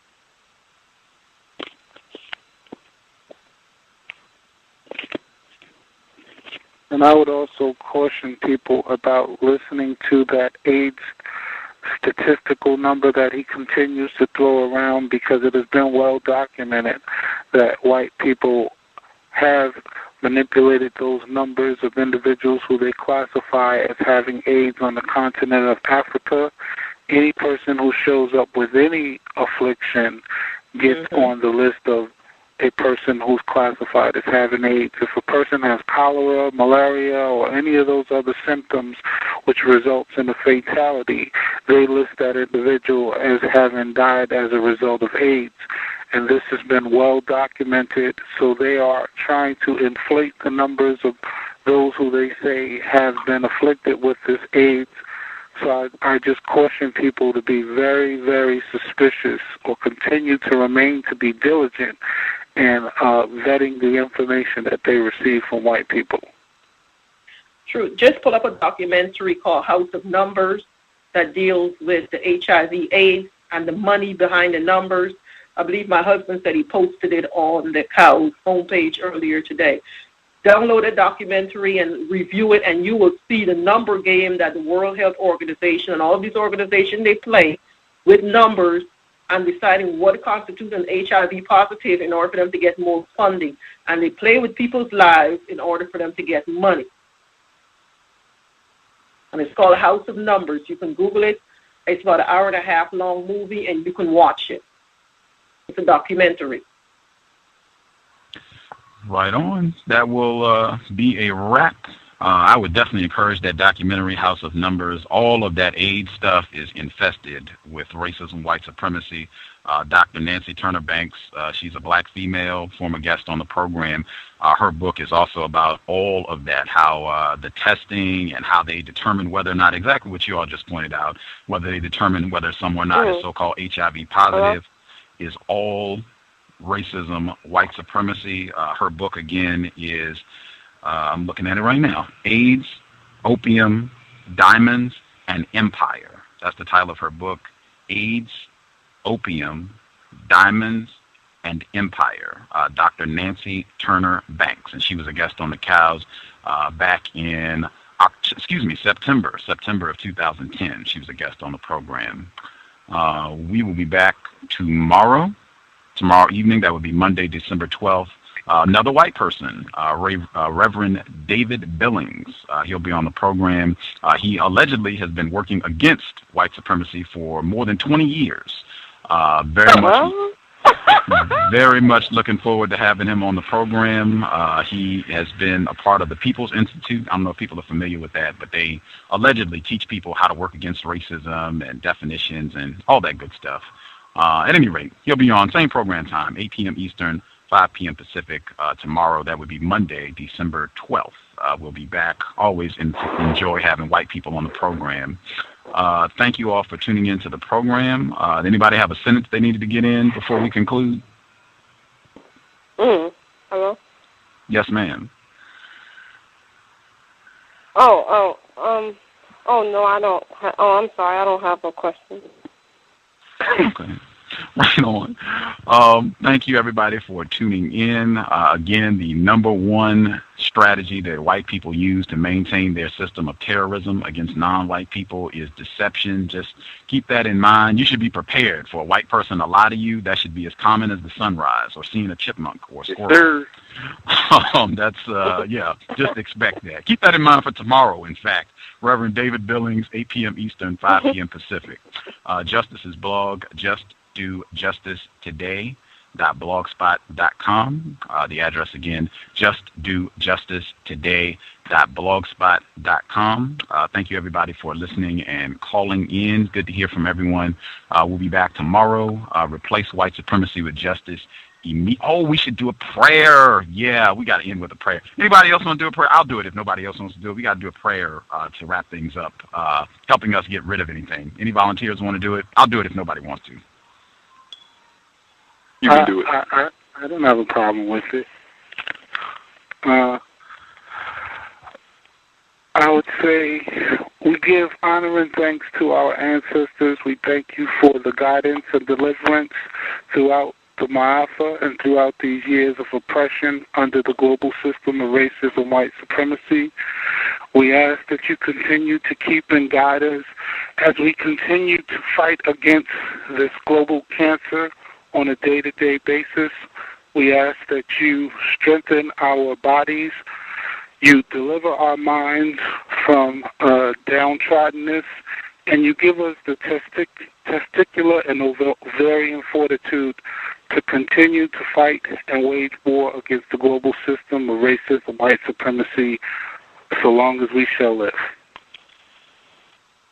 Amen. Amen. Amen. Amen. Context of White Supremacy signing out. Thank you all for tuning in.